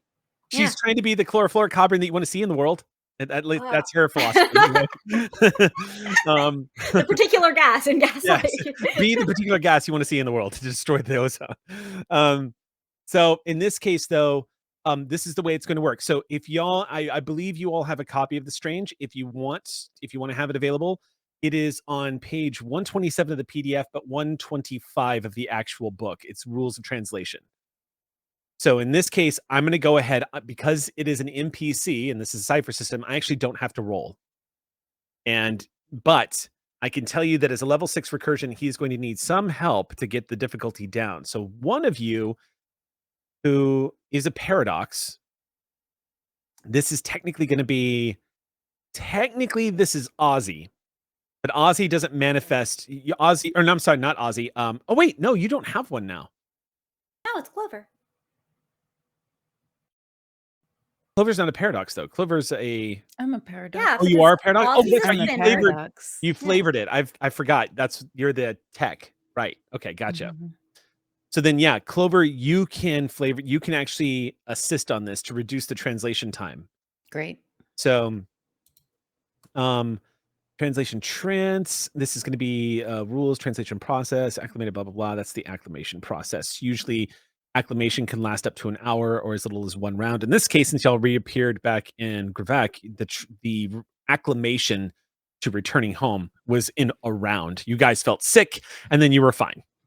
If it's a new recursion you've never been to and it's completely outside of the wheelhouse of what you're normally traveling into, sometimes it can be an hour before you're used to where you are. In which case, he's got all sorts of stories to tell you again about what it's like to wake up under the sea with fins instead of legs and arms, which is a recursion he has been to. Okay. So in this case, we can modify translate vectors or oh, interesting. So when it comes to easing a translation, if a player initiates a translation, another character can join into the trance to ease the acclimation in the transfer process.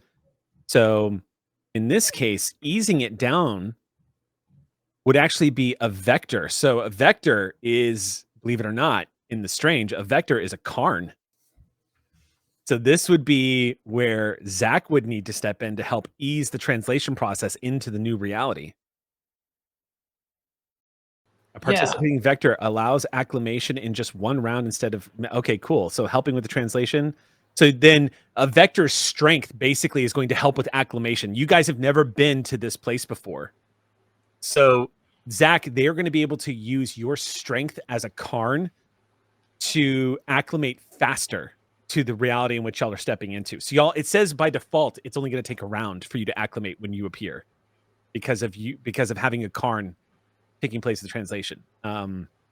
So let's just do this then.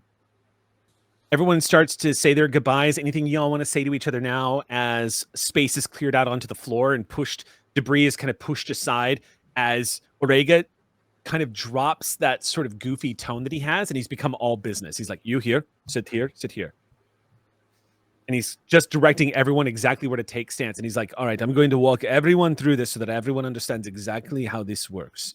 It's actually not as complicated as it might originally seem. But I will tell you this. The biggest thing that makes translation difficult is getting in your own way, just like meditation. But just like meditation, thought is not the enemy. Thought is part of the process. So when you are focusing on the place you are going to and you have distraction or other thoughts, let that become part of the process. Don't push it away. Absorb it. Focus on it. Make it part of the sitting process and continue. Okay? That's one thing you have to keep in mind. I'll show you how to do the rest. But you best say your goodbyes now, because once we begin, we cannot stop. Right. Dahlia, Joe, do you have any needs of protection? Joe pulls a taser out of her pocket. I point out the window. Right. Silverbacks. All right. We'll see you when we get back. Remember, Vern is omnivorous, but those berries with the little hats on them, Joe, you know what the hat berries look like. They make Vern sick. So make sure, like, Vern's gonna want to eat a lot of them, but can't. You know better, and we both know you know better. But we both know that you're gonna try something with Auntie Dahlia, and I'm not having it. But you're gonna be the bestest baby for Auntie Dahlia, okay? And just no matter what you do, make sure. Okay, Oregas. While Ozzy is giving the spiel at Dahlia, Clover and Zach, between you, Joe appears kind of just like at your elbows, and just like very quietly says, "Please keep them safe." I think you're going to get the controller and the drone in your head, and Zach says, and do the same for Dahlia. I hope you understand how that's a bigger ask of you, of me than of me to you, but I do promise that's why that I'm giving you a highly will, advanced piece of technology to assist. And I really do appreciate it. This is extremely cool, and I will not take it apart. Oh yeah. If you need extra assistance with that, I take off my goggles. I don't really have a use for these without sweets, so here. Okay.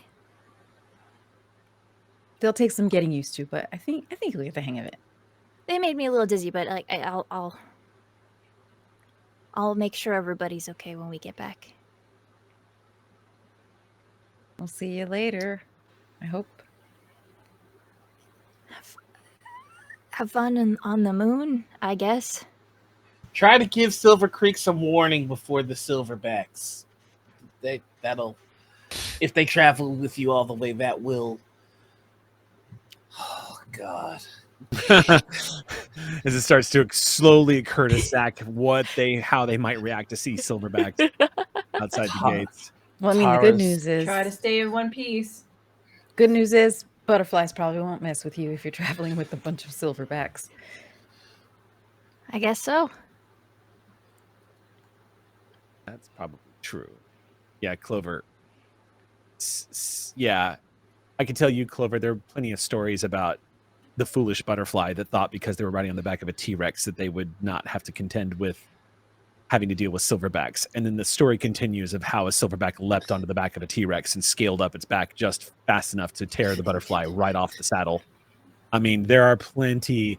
I mean, human intelligence already incorporated into that cybernetic form. They are deadly. So yeah, it's true. Just to give you context, as a butterfly, a former butterfly, you would know butterflies take silverbacks very seriously. Everybody does.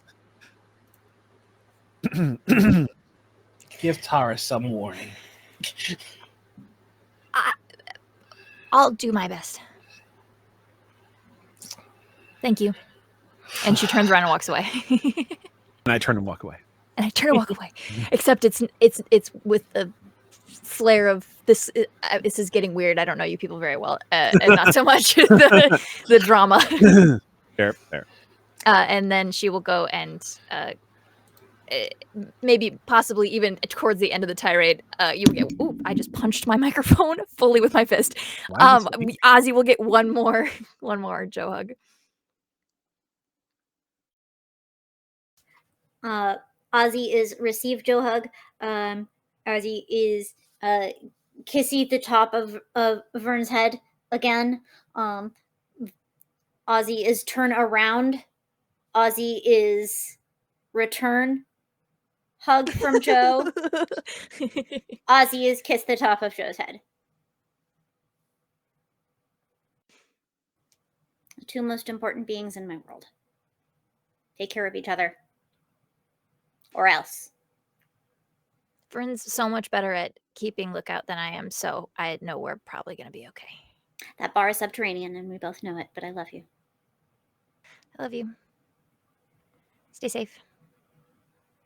You too. And neither of us sunburn. My final offer. No sunburn. All right. Y'all are done? Let's begin. No hand-holding required this time. Just focus on me. But close your eyes. He closes. As he's about to close, as he looks back at Dahlia and Joe, and just says, "You want to stick around? You might want to take a few steps back." Backs up.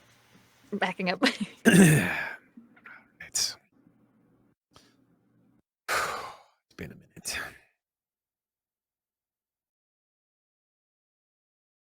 Closes his eyes.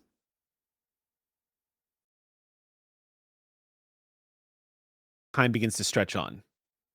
And after a few moments, you notice a change in body language from your friends as they're all sitting in a circle. You notice that they go from that strange sort of, you remember it when you first did it, that strange awkwardness of no one speaking, that shifting on discomfort, but eventually everyone settles. And their body language seems to slack a little bit, like relax, like they sink into a meditation. As time continues to stretch on, now keeping in mind too that translation is not a quick process. You can speed it up. Thankfully, you have a paradox here who is linked in and can actually speed this up. But translation time by default, it defaults at 4 hours of meditation to jump from one reality to the next. But you can hasten the process from the perspective. Okay, so then hastening initiates a second character can join in the translation trance and speed it up the 4-hour process so that it takes only 2 hours. This is called hastening the translation. A PC can further hasten the roll and effort and down by half to a minimum of about 10 minutes. So in the case of this, we're going to say that the translation process is going to take about 10 minutes or so. Yeah, Ozzy will do the accelerations and spinners or the hasteners. Okay, perfect.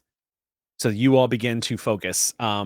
Paradox Spinner does the hastening advantage.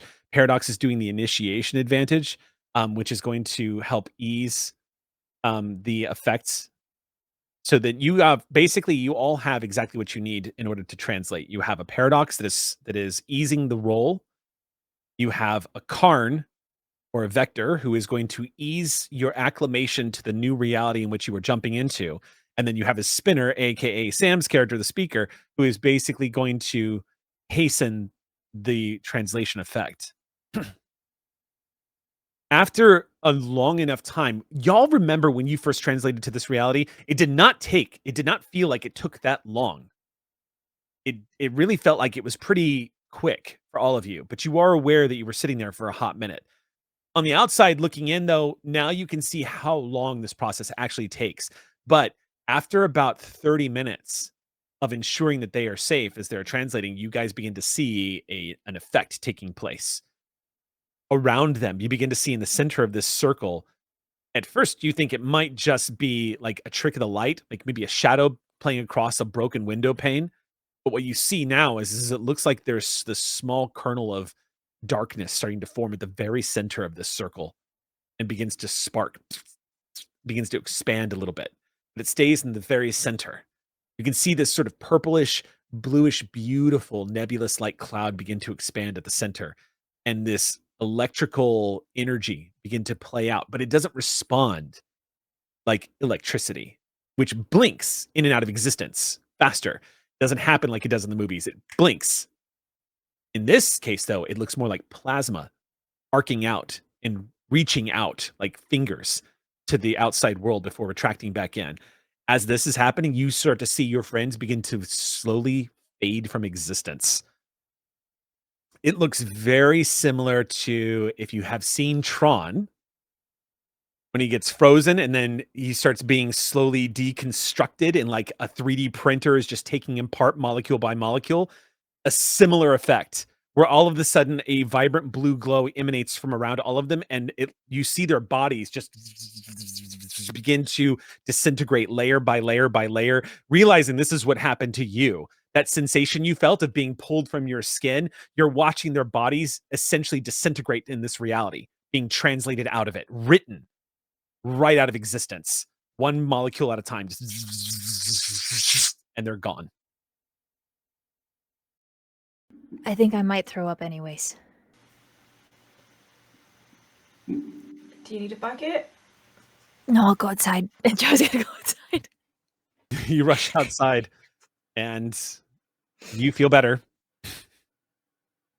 The anxiety inevitably is eased slightly from the sheer exhaustion of your muscles needing to rest after throwing up. You just kind of take a deep breath and just anxiety is replaced by worry.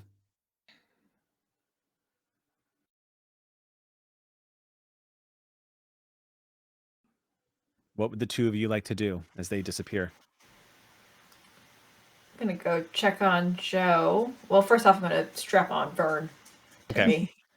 I think Joe comes back inside Okay. afterwards. Vern is Vern, all you know is let me give this to Vern. Vern is not quickened, and Vern does not have the spark. Vern does not know Pippa is gone. Vern just doesn't know. Yeah, Vern is in like a headfirst. But like Vern doesn't even know to miss Pippa because Vern is written into this reality and Pippa has been written out of it. So right now, basically what it means is Vern still fully remembers Pippa, but it's almost like a glitch in the way reality is written. So when Pippa returns, Vern won't even know that Pippa was ever gone. Pippa will have just been like, oh, hi. It will not, in other words, Vern is not going to miss. Vern is not going to suffer anxiety for missing. Instead, Vern is just kind of operating. And this, by the way, is true for all y'all's animals here in the Cretaceous period. None of them, it's actually specifically written into the rules that anybody, including people in Silvercreek, who are not quickened or carry the spark don't understand that you have gone anywhere when you've left a recursion and return. If we return on foot, though, will they know we were gone for a week? They will So it's wonder once where the we hell y'all went. Yes, because you've been back. Yeah, so it's from the moment we're back in Reality just kind of starts to write in your absence suddenly. But for those who are quickened, for those who are aware of the strange, and for those who have a spark, who are passingly aware of the strange, they will be aware that you have been gone, that time has passed, and they may even be confused why everyone else doesn't know that. So, Milena, if it's true and she is connected, she probably knows y'all have been gone. And it's going to be a dead giveaway when y'all return, when everybody else treats you like you've just been here the whole time. So Vern is not currently suffering extreme anxiety for the fact that Pippa vanished right before them. Vern is where Vern is supposed to be. In a hat forest. And as far as Vern knows, Vern is just like, oh, Pippa's just, it's just like when Pippa's out of sight, out of mind when I'm in Pippa's bag. Like, Pippa will be back any second. It's fine. Yeah. So just gonna pat Vern on the head. Two little scritches. It's a nice hat. Yeah. Vern is chilling, very comfy in this hat. Okay. How do you all plan on getting back to Silvercreek? Are you going to go by waterway, or are you going to travel through the Red Jaw Wilds? Water. We have to go on the boat this time. I survived by pure luck, I'm pretty sure, the first time. And now there are less of us. And we don't have a triceratops. So I definitely, there is a near certainty that I would be dead. We have them. I don't know if they're going to want to come with us. I do want to add one thing for you, Cynthia, because this has never had to come up before. We've never had to bring this up before. But now all of a sudden we're in this hilarious place where y'all are actually incorporating this into the narrative based off of the fact that you've split the party and you're headed back to Silvercreek. If you remember when we first created Dahlia and we were coming up with the backstory of how you went to Silvercreek because you were following your visions, we decided that when you left by boat, which means you already have a connection with the fairies that took you down. You didn't know exactly where to go to meet them. You know where they're operating, and they know who you are. Here is the challenge. Do you have the noddles to pay for passage? That's going to be the tricky part. So, Can I story use point ox that? points? Yep. Technically, the book does tell me that ox points can be spent for things like that. So yes, you can. I might ask for an ox point each, however, to balance that out. So I would say Joe and Dahlia would need to spend an ox point so that passages, you guys can purchase passage for both. Otherwise, it's going to be a little trickier. Yeah, unless we want to try to like finesse our way through this, led by probably you. I'm fine spending the ox points if we want to do it that way. Okay. Yeah, same. Who's paying for our trip? I guess I will. No, sorry, our ox crew. Oh, ox crew. Oh, you want to know which ox members I'm who's pulling paying from? for our, Okay. Who's paying for our trip? Well, it's been a hot minute, so I'm going to give this one to a big thank you to Guru Matt. Guru Matt is paying for this one, and the other one, I'm going to randomly roll. The other one is Shock 22. Hey. Also Thanks paying for the money. Yep. So 2 ox points spent. You guys look into your pouches. Those noddles, by the way, have been translating with you. They followed you through the inopportune gate and translated back with you guys. So your equipment does follow you, at least that much you know, when you were jumping from one reality to the next. You guys decide to set off. Looking over your shoulder, Dahlia, you can see a few of the silverbacks are just watching the two of you. I kind of would like to go over to Yours? the one I know. Okay. You approach him. And I know he's not going to understand what I'm saying, or they don't understand what I'm going to say, but, just kind of saying goodbye. And, if we're going to the water, so if you could, maybe accompany us, that'd be great. See how much of that translates over. Yeah, you can make a roll here. Okay. To try to communicate with them. Animal handling. The difficulty is 6. I believe the handling was last episode. Thank you. This is true. Oh, right. Who's The the animal animal in that has one? been handled. But who was actually making the animal handling check in that one, I wonder? Depends on who you The world may classify never as the know. animal. Yeah, world may never know. Hmm. All right. So yeah, the difficulty is 6. You'll need an 18 or better unless you can ease that somehow through any kind of abilities or anything you have on you.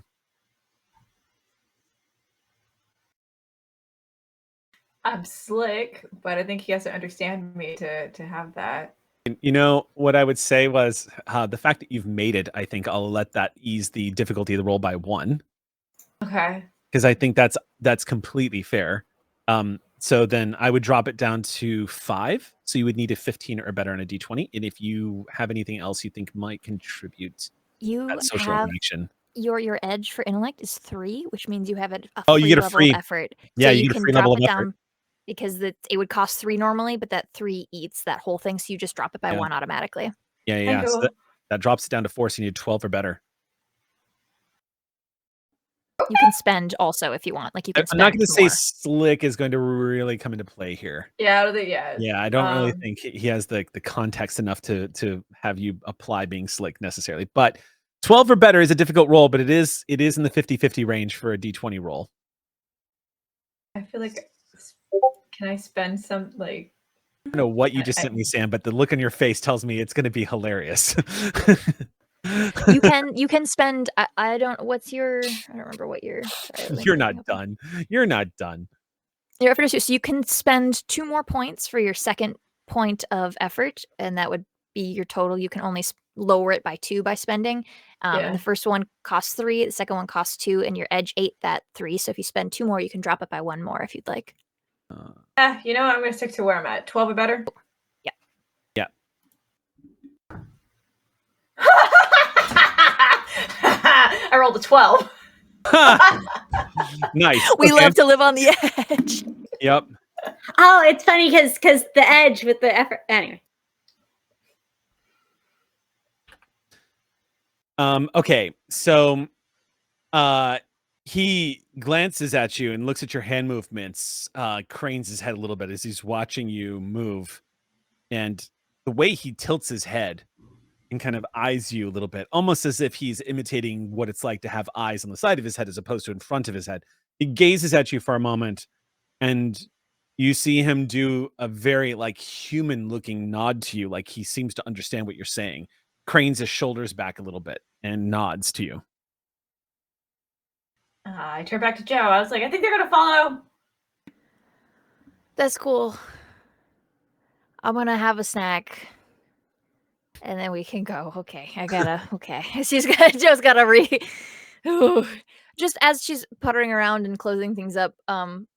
Did they take the tool? Did they take the toolkit? They did. Yes. They took the toolkit. Yes. I'm gonna So also happy. make a note, Caitlin, because I know you are the master at taking notes. I love to do that. Yeah. Make a note here. I'm going to let that permanently ease social interactions you have with them by 1. Okay, that's so cool. Yeah. Kind of like Cynthia got a bonus just now, so you're gonna have 1 as well. Y'all ultimately the silverbacks have kind of found their ease around all of you. Not to mention that Ozzy pretty much made you all feel like they were part of their pack, even though you don't operate the way they do. But yeah. But yes, I would say y'all have entered into friendship with silverbacks. I would say one thing to keep in mind though, and this is for your characters. While you are members of the pack, and because they are, being helpful here, silverbacks, I think it's worth noting that your characters would all understand this. Much like humans make the mistake very often in anthropomorphizing animals in pack structure and social dynamics and whatnot. Despite the fact that you guys are all friends, there is still this lingering sense of being very cautious around them. They behave like raptors. They will just treat them like you would any other raptor pack in the wild, because even though they seem to have an understanding of your dynamics, they are loyal only to each other and themselves. Yeah, Joe has a pretty robust, what she would consider healthy and logical apprehension about dinosaurs regardless. So Perfect. I think having Yeah. like spent time watching them and like Yeah. picking up on their dino cues, I think she is perfectly fine to like let them exist that way and treat Cool. them as such. Like, so I think that is like Yeah, that I'm giving aligns you with her fully. perfect. Yeah, I was giving you all this above board because your characters Mhm. would just know this. They Mhm. would know that, like, okay, like we have an understanding, but they're silverbacks. So, okay. So with that, the three of you set off. You will note that the rest of the silverback pack does not follow, and they don't pay it much mind when one of them does. One of them follow the one that Cynthia made friends with is following. The rest of the pack, however, is moving off back into the Red Jaw Wilds. And you guys begin to make your way towards what is, give you some information. You're headed towards the Tortix Run. The Tortix Run is the inland river that runs through. It runs close to the Chalk Road and all throughout Laramidia. It goes up north towards the direction of Silvercreek and then breaks away into an inland sea. Tortix Run is also a very dangerous journey, but the company that you are looking for is called the Silverex Edge, run by an old married couple that takes people up and down the river and has for quite some time. That's who you guys are looking for. You're heading off in that direction. This is going to take you very close to Kaleno City because they are based in Kaleno City, but they have 2 stops on the outskirts. So y'all are making your journey. It's probably going to be about a day's worth of walking to get to where you need to go. But you've got a silverback following you. So at least in that regard, if there's any pirates or jackasses that want to test you on the Chalk Road or get any close to you, or if there's any dinos out there that want to test you, they'll probably think twice about that. Essentially, what's going to happen is I'm going to allow the silverback to operate as a combat asset should anything go south, at least up to the Yes. Silverex Edge, because they ain't no way Silverex Edge is going to be cool with seeing a silverback approach here. They're going to lose. And he doesn't want to come that far with us. Yeah. He's just being nice. So with that, the 2 of you set out. The rest of you, the same sensation of being pulled through that interdimensional highway known as the Strange. That vein of dark energy that links all these different realities and spirals off into infinite space.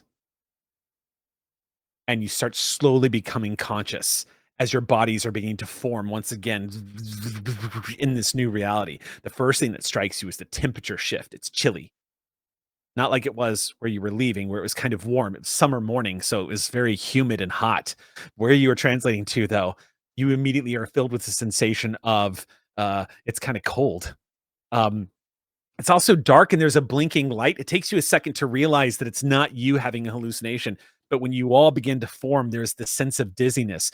And there is a complete and utter sense of feeling disassociated with your body, which is a horrifying sensation to experience, as once again, you're looking at your hands and they don't feel like they're yours for a second. Your whole body for a split second just doesn't feel like it belongs to you before you begin to realize, no, this is me. You begin to sink into it. The one thing that's really throwing you off is the fact your clothes have completely changed. So have your shoes. Some of you are wearing gloves now. Your weapons all look the same. So does the equipment. But you were wearing grays, blues, purples. They look like flight suits. Y'all are wearing jackets that look very similar to like aviator jackets, but they are kind of like a little thick, bulky. And immediately, as you start to realize where the clothes you're wearing, you begin to feel the warmth set in. Like the clothes themselves are also translating into this reality. You guys are literally being adapted into the reality you're being forming into. And then it's done. And you are all in what would seem to you to be a small enclosed space of about looks like 10 by 12. So a single room, large enough to have for all of you. There is a flickering light in the corner of the wall, but the rest of the lights in here seem to be working just fine. The place looks decently furnished. You see what looks like bunk beds on the side of the wall and a small chest.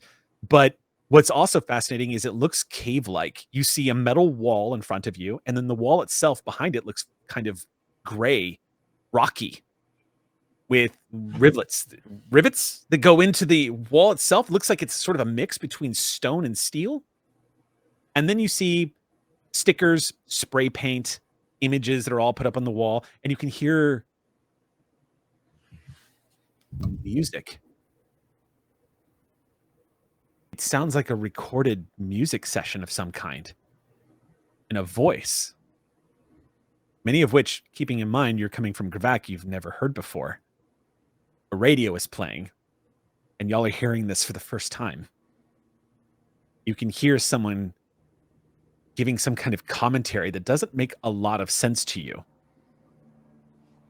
It's another cool day on Luna 1. We've got a few hits coming in, a couple of requests, but another birthday list here. We got some birthdays coming in. You hear this being said over that. News from the Revel. It seems that there has been another pirate attack out by Jupiter. Local authorities are being called in. As everyone knows, we can depend on our good old friends in Star Force to take care of that for us. The Navy is going to be looking into it. Other news coming out of Venus, and you just hear it going on and on and on. The Wind Racer competition is going on. You see Orega stand up and stumble over and turns off this, what looks like a holographic projection. He taps it and goes, oh, fuck, I didn't realize I left that on. Takes a deep breath. Everyone okay? How's everyone feeling? Well, how are we feeling? Yeah, you, thanks to having a Karn in your party, that sense of disassociation from your body, that sense of nausea, no one feels inclined to throw up. Oh, much better than last time. Oh, good. Good. Whew, it's good to be back. You said there was a chest in the room. I'm just gonna go to see what's in the chest. Okay. When you stand up and push yourself up off the ground, you begin to float towards the ceiling. Ah! It's almost like you push off the ground and go straight up, and you hear Orega go, huh? I may have left out that little detail. Clover stands up and pushes up. You go straight up. You are at 17% of Earth gravity right now. So you kind of bounce up and begin to slowly drift back down to the floor. What? Wow. I don't usually sleep with gravity on. Left it off before I left. Saves power if I ever want to return here. I still have to pay rent on this place, you know. Turn it back on, please. All right. But if you didn't throw up before, he goes over to this wall unit, taps a few buttons, and you see this three-dimensional holographic display just go, and he taps it a few bits later, beep, beep, and you hear activated, and everything just goes down to the ground in a wave of nausea as gravity asserts itself. 1G is instantly implemented onto the room. It takes a few seconds for your inner ear to acclimate to that. So there's just this wave of dizziness, and then you're okay. That's not my favorite. Yeah. I liked it better without the gravity thing. Sleeping in 0G is, well, G or lower G, it's divine. Especially when you have to have sleeping on bunk beds, and he points. But I'm not going to be using this place anymore. As far as I'm concerned, this is your apartment now. Let me see here. It goes over. Why? Because the estate knows I have this place. He opens up a drawer, pulls out a small, what looks like it looks like a data chip of some kind, unlike any you've ever seen before, and sets it down. He goes, "There's some money. Feel free to have that." Slides it closed. And this should set you all up. Thanks. That's Okay. so you're going to want to speak to an Examander. Yeah. Oh, By the way, yeah. who's an Axamander? An Examander is the AI that governs the moon, Luna 1 specifically, this city that you're in now. Is an Examander how do I say this? Like cool, like, you know, like not murdery. Actually, yes, an Examander is, from what I understand from the people who live here in Luna 1, an Examander actually has quite the good reputation. Okay, great. Not like the other one. No, not like the other one. I'm not Okay. completely clear as to what their relationship is, but an Examander has quite the job to perform. Literally keeps this entire solar system from ripping itself apart. Well, In what sense? Like metaphysically, culturally?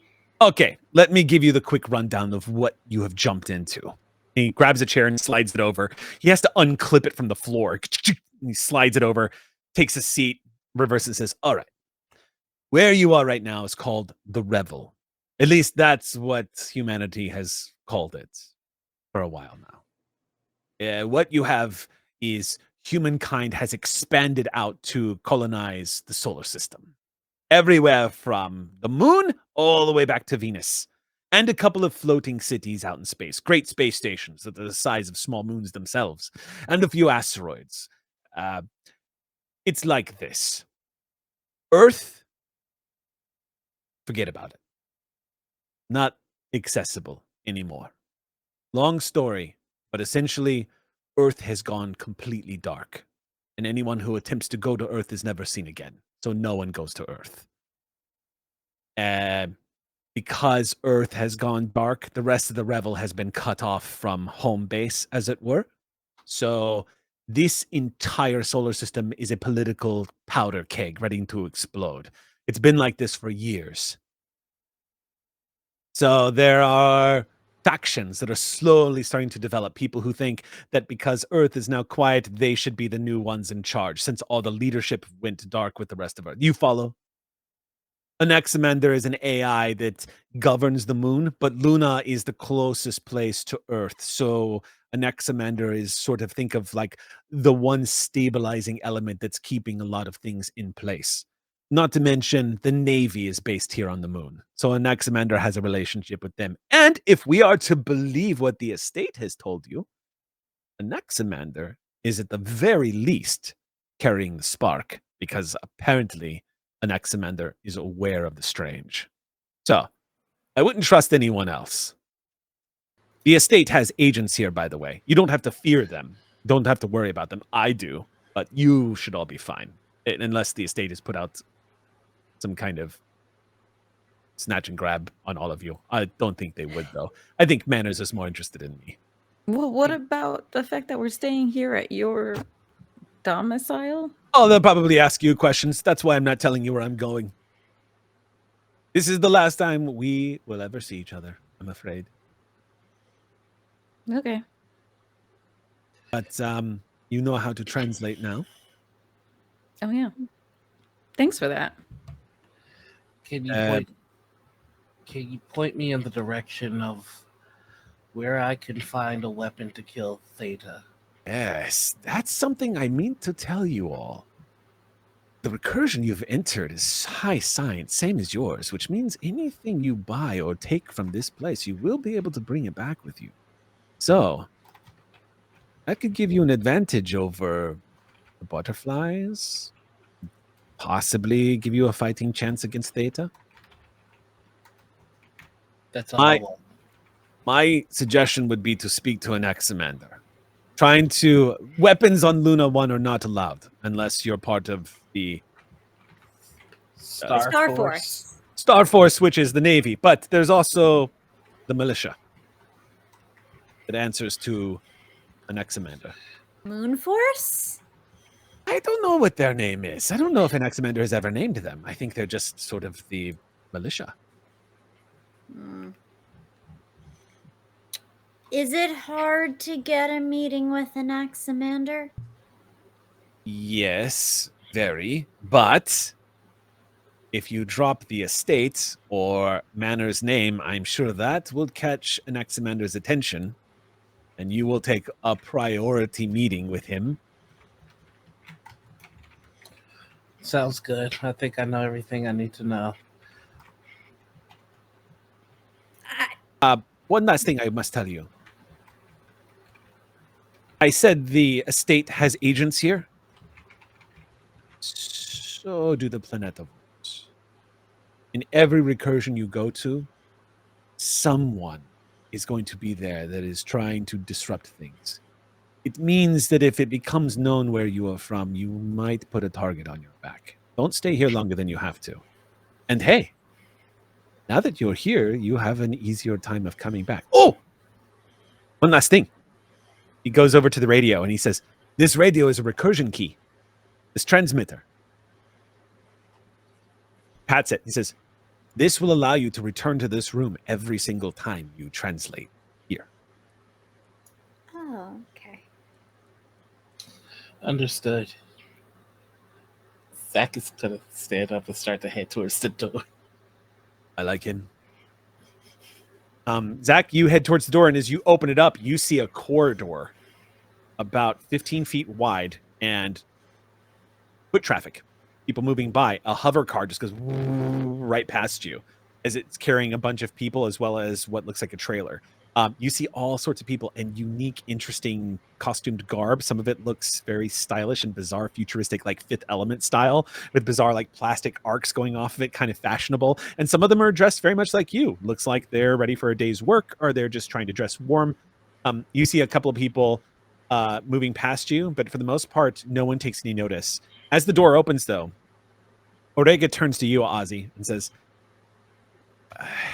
"This is goodbye." Guess so. So, that's too bad.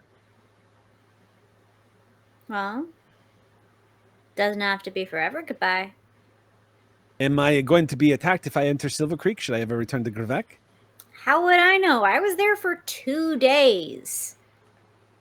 Yes, that's right. You move very quickly. You and Disaster. Kind of just follows you around a little bit, eh?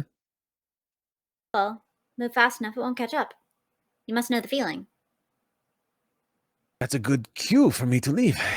I don't want to put the estate on your trail, and they will eventually look for me here, so take care of yourself, huh? And thank you for speaking with me that night in the swamp. I was pretty certain I was going to die once I saw how things were going with that unfortunate fight.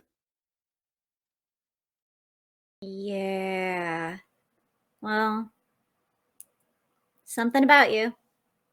And about that device you didn't quite manage to steal. I'll just punch him on the arm a little bit.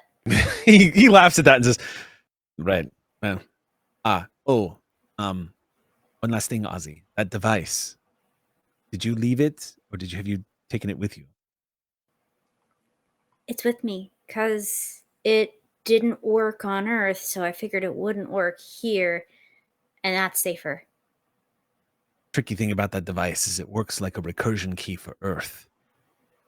That's something I may have left out when I was having my interrogations. It activates the inopportune gate, that is true, but it also works as a recursion key, meaning you will want to keep this very secret, Ozzy. He leans in. Meaning you could technically use that device to enter the estate next time you translate, which is very dangerous. The estate has protections to ensure that that can't happen. So it's a good thing to have, ace up your sleeve, so take good care of it. And don't let anybody else have it. What's an ace? This is going to be a great culture shock for you, but go enjoy yourself. And for God's sake, please, go have the Chinese food. And get used to bug meat. Excuse me. And with that, he says, I bid you all farewell.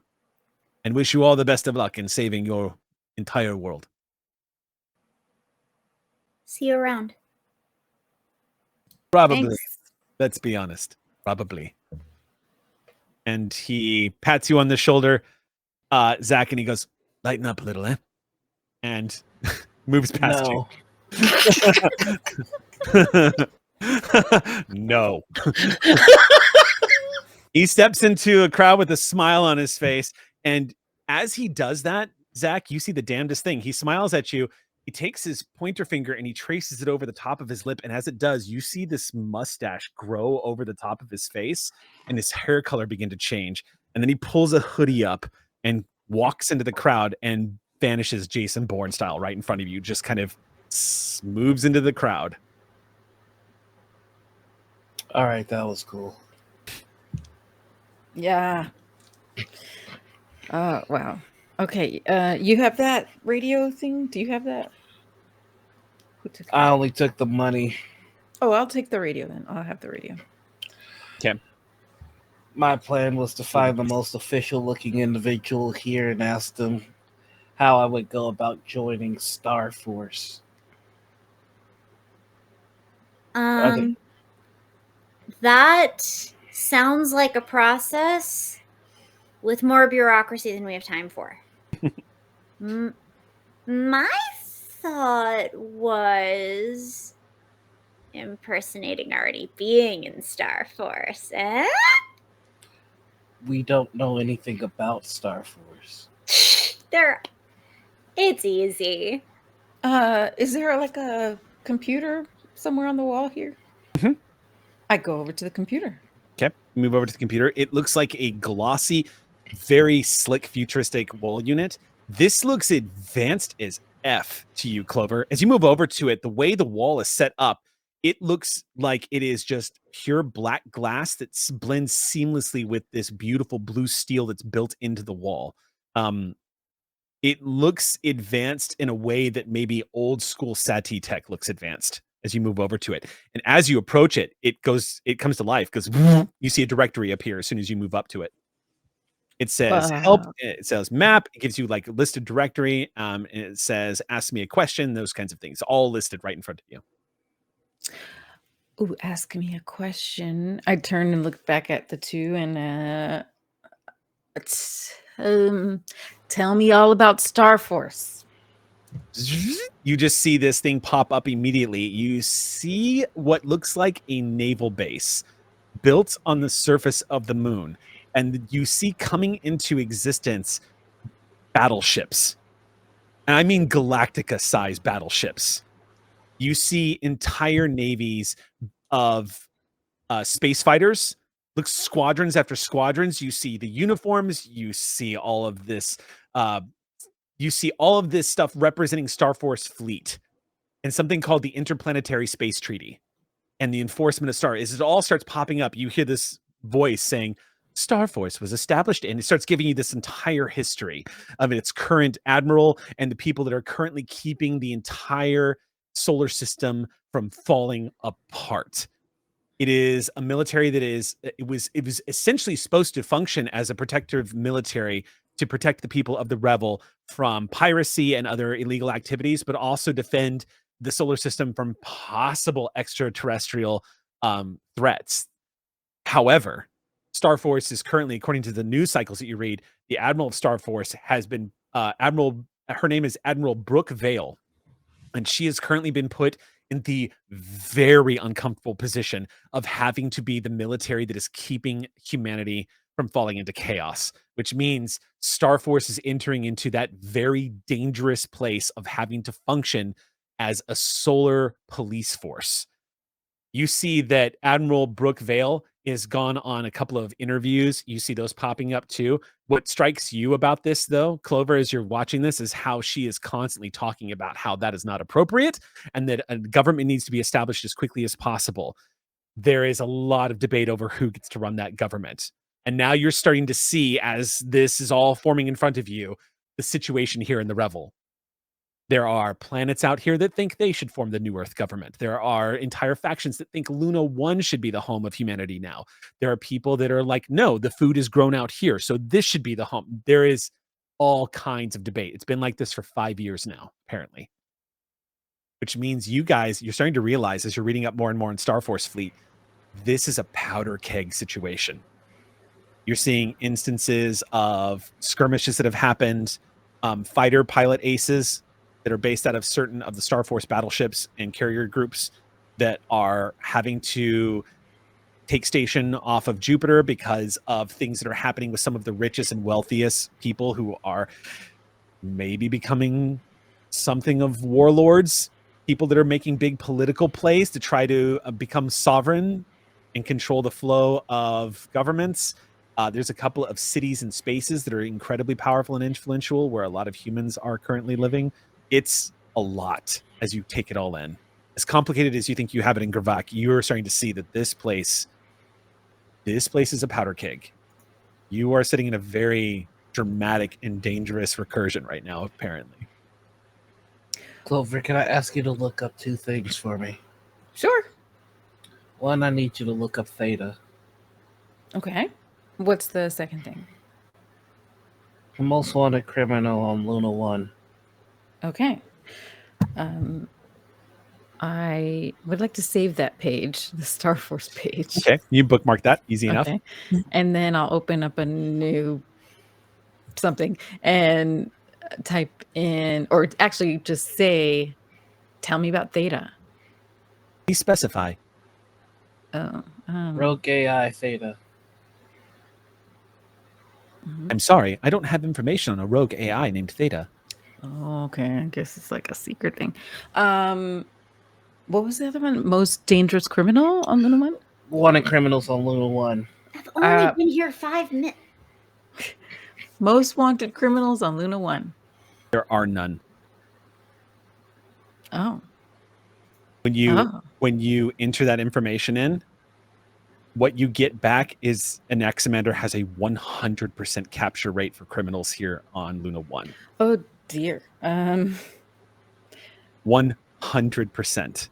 They are processed through the judicial systems, and curiously enough, what you note is there is only a very small prison complex here on Luna 1.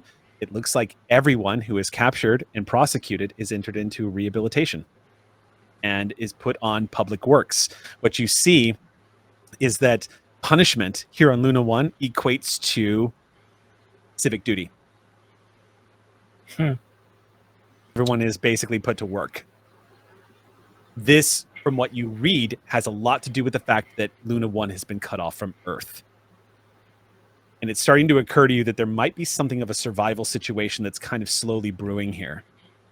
Luna 1 was not meant to live without the existence of Earth, where most of the food for the rest of the solar system came from. So what you're getting from this is that resources out here are being well regulated. Everything is being processed in a way to keep things manageable. You get the idea that this Anaximander AI is probably juggling more than just the piece. Okay. Well, That's yeah. That's all I needed to know.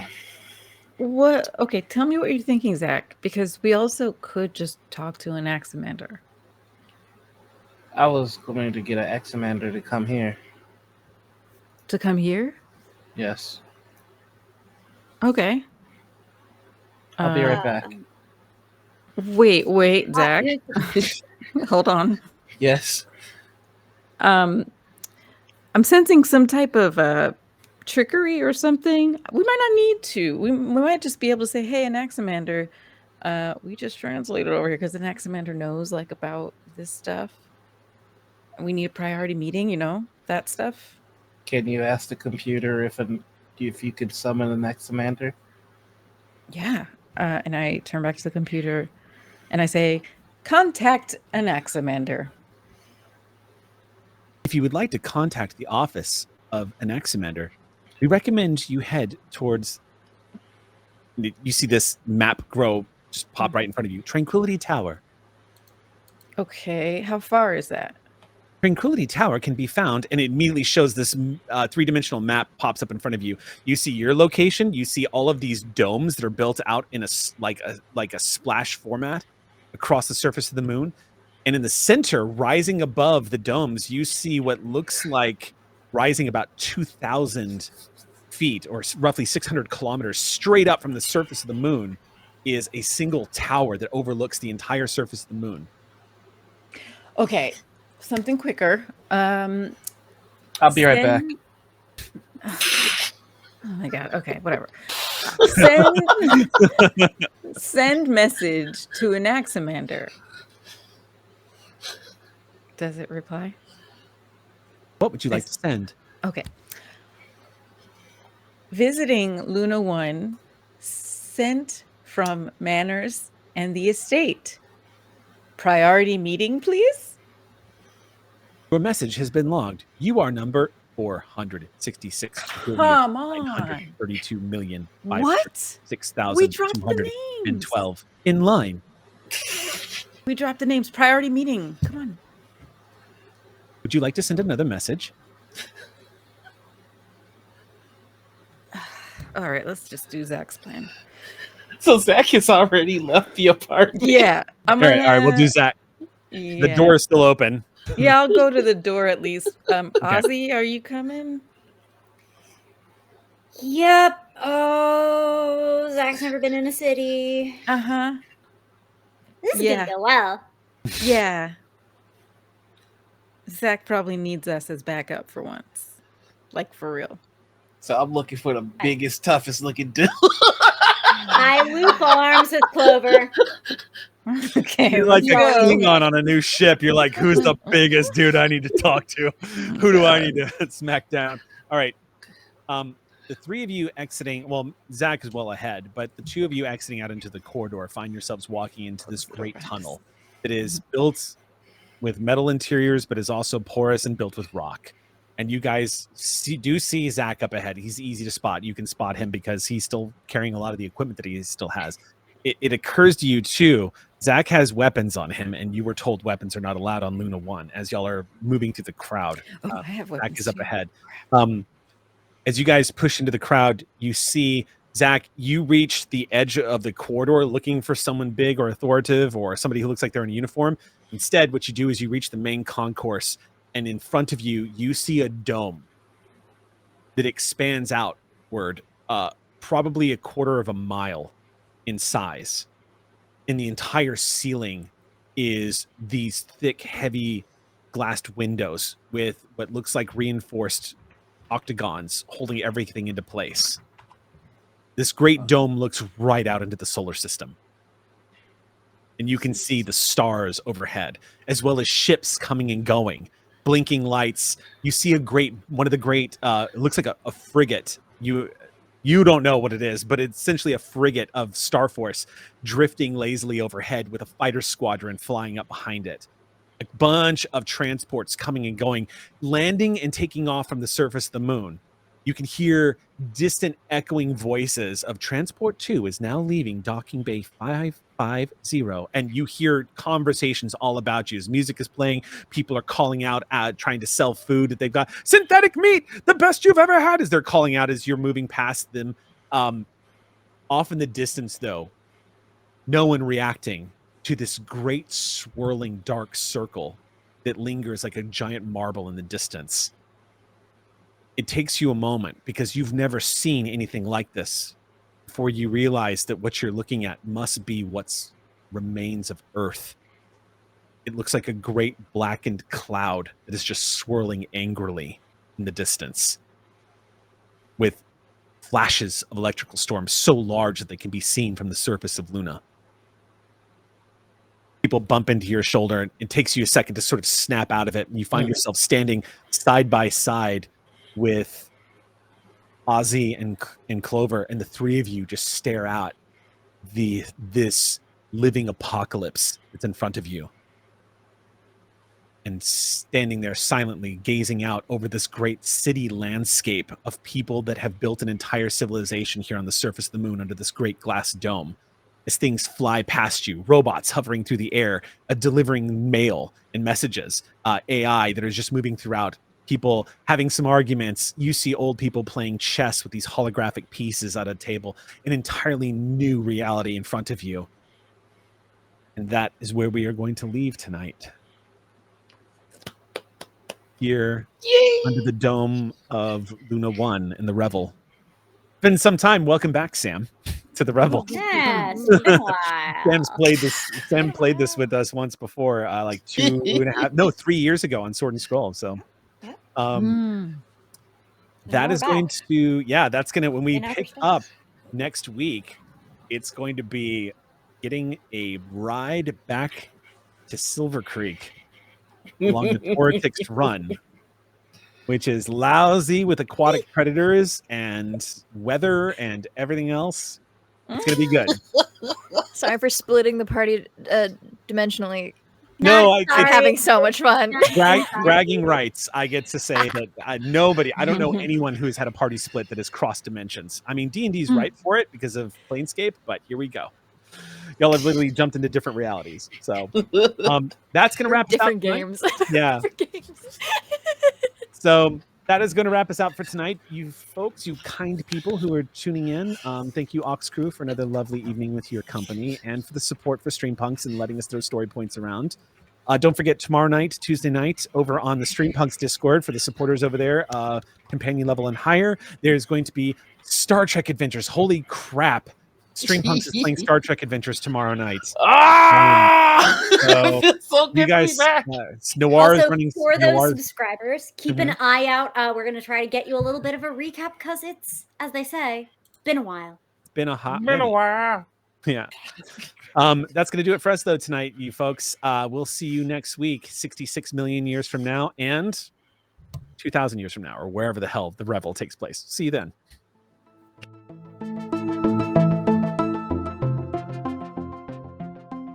As we wrap up today's thrilling recording on Predation, remember that you can catch it live on Twitch at twitch.tv/Althaven every Monday night at 6 p.m. PST. Explore our diverse podcast library, from the $2 creature feature to pest control and beyond. Dive into our rich archive, featuring everything from the eerie mysteries of ghosts and werewolves to the epic adventures of Star Trek and superheroes. Your continued support fuels Althaven's journey, so please consider supporting us on Ko-Fi to help create more shows like this.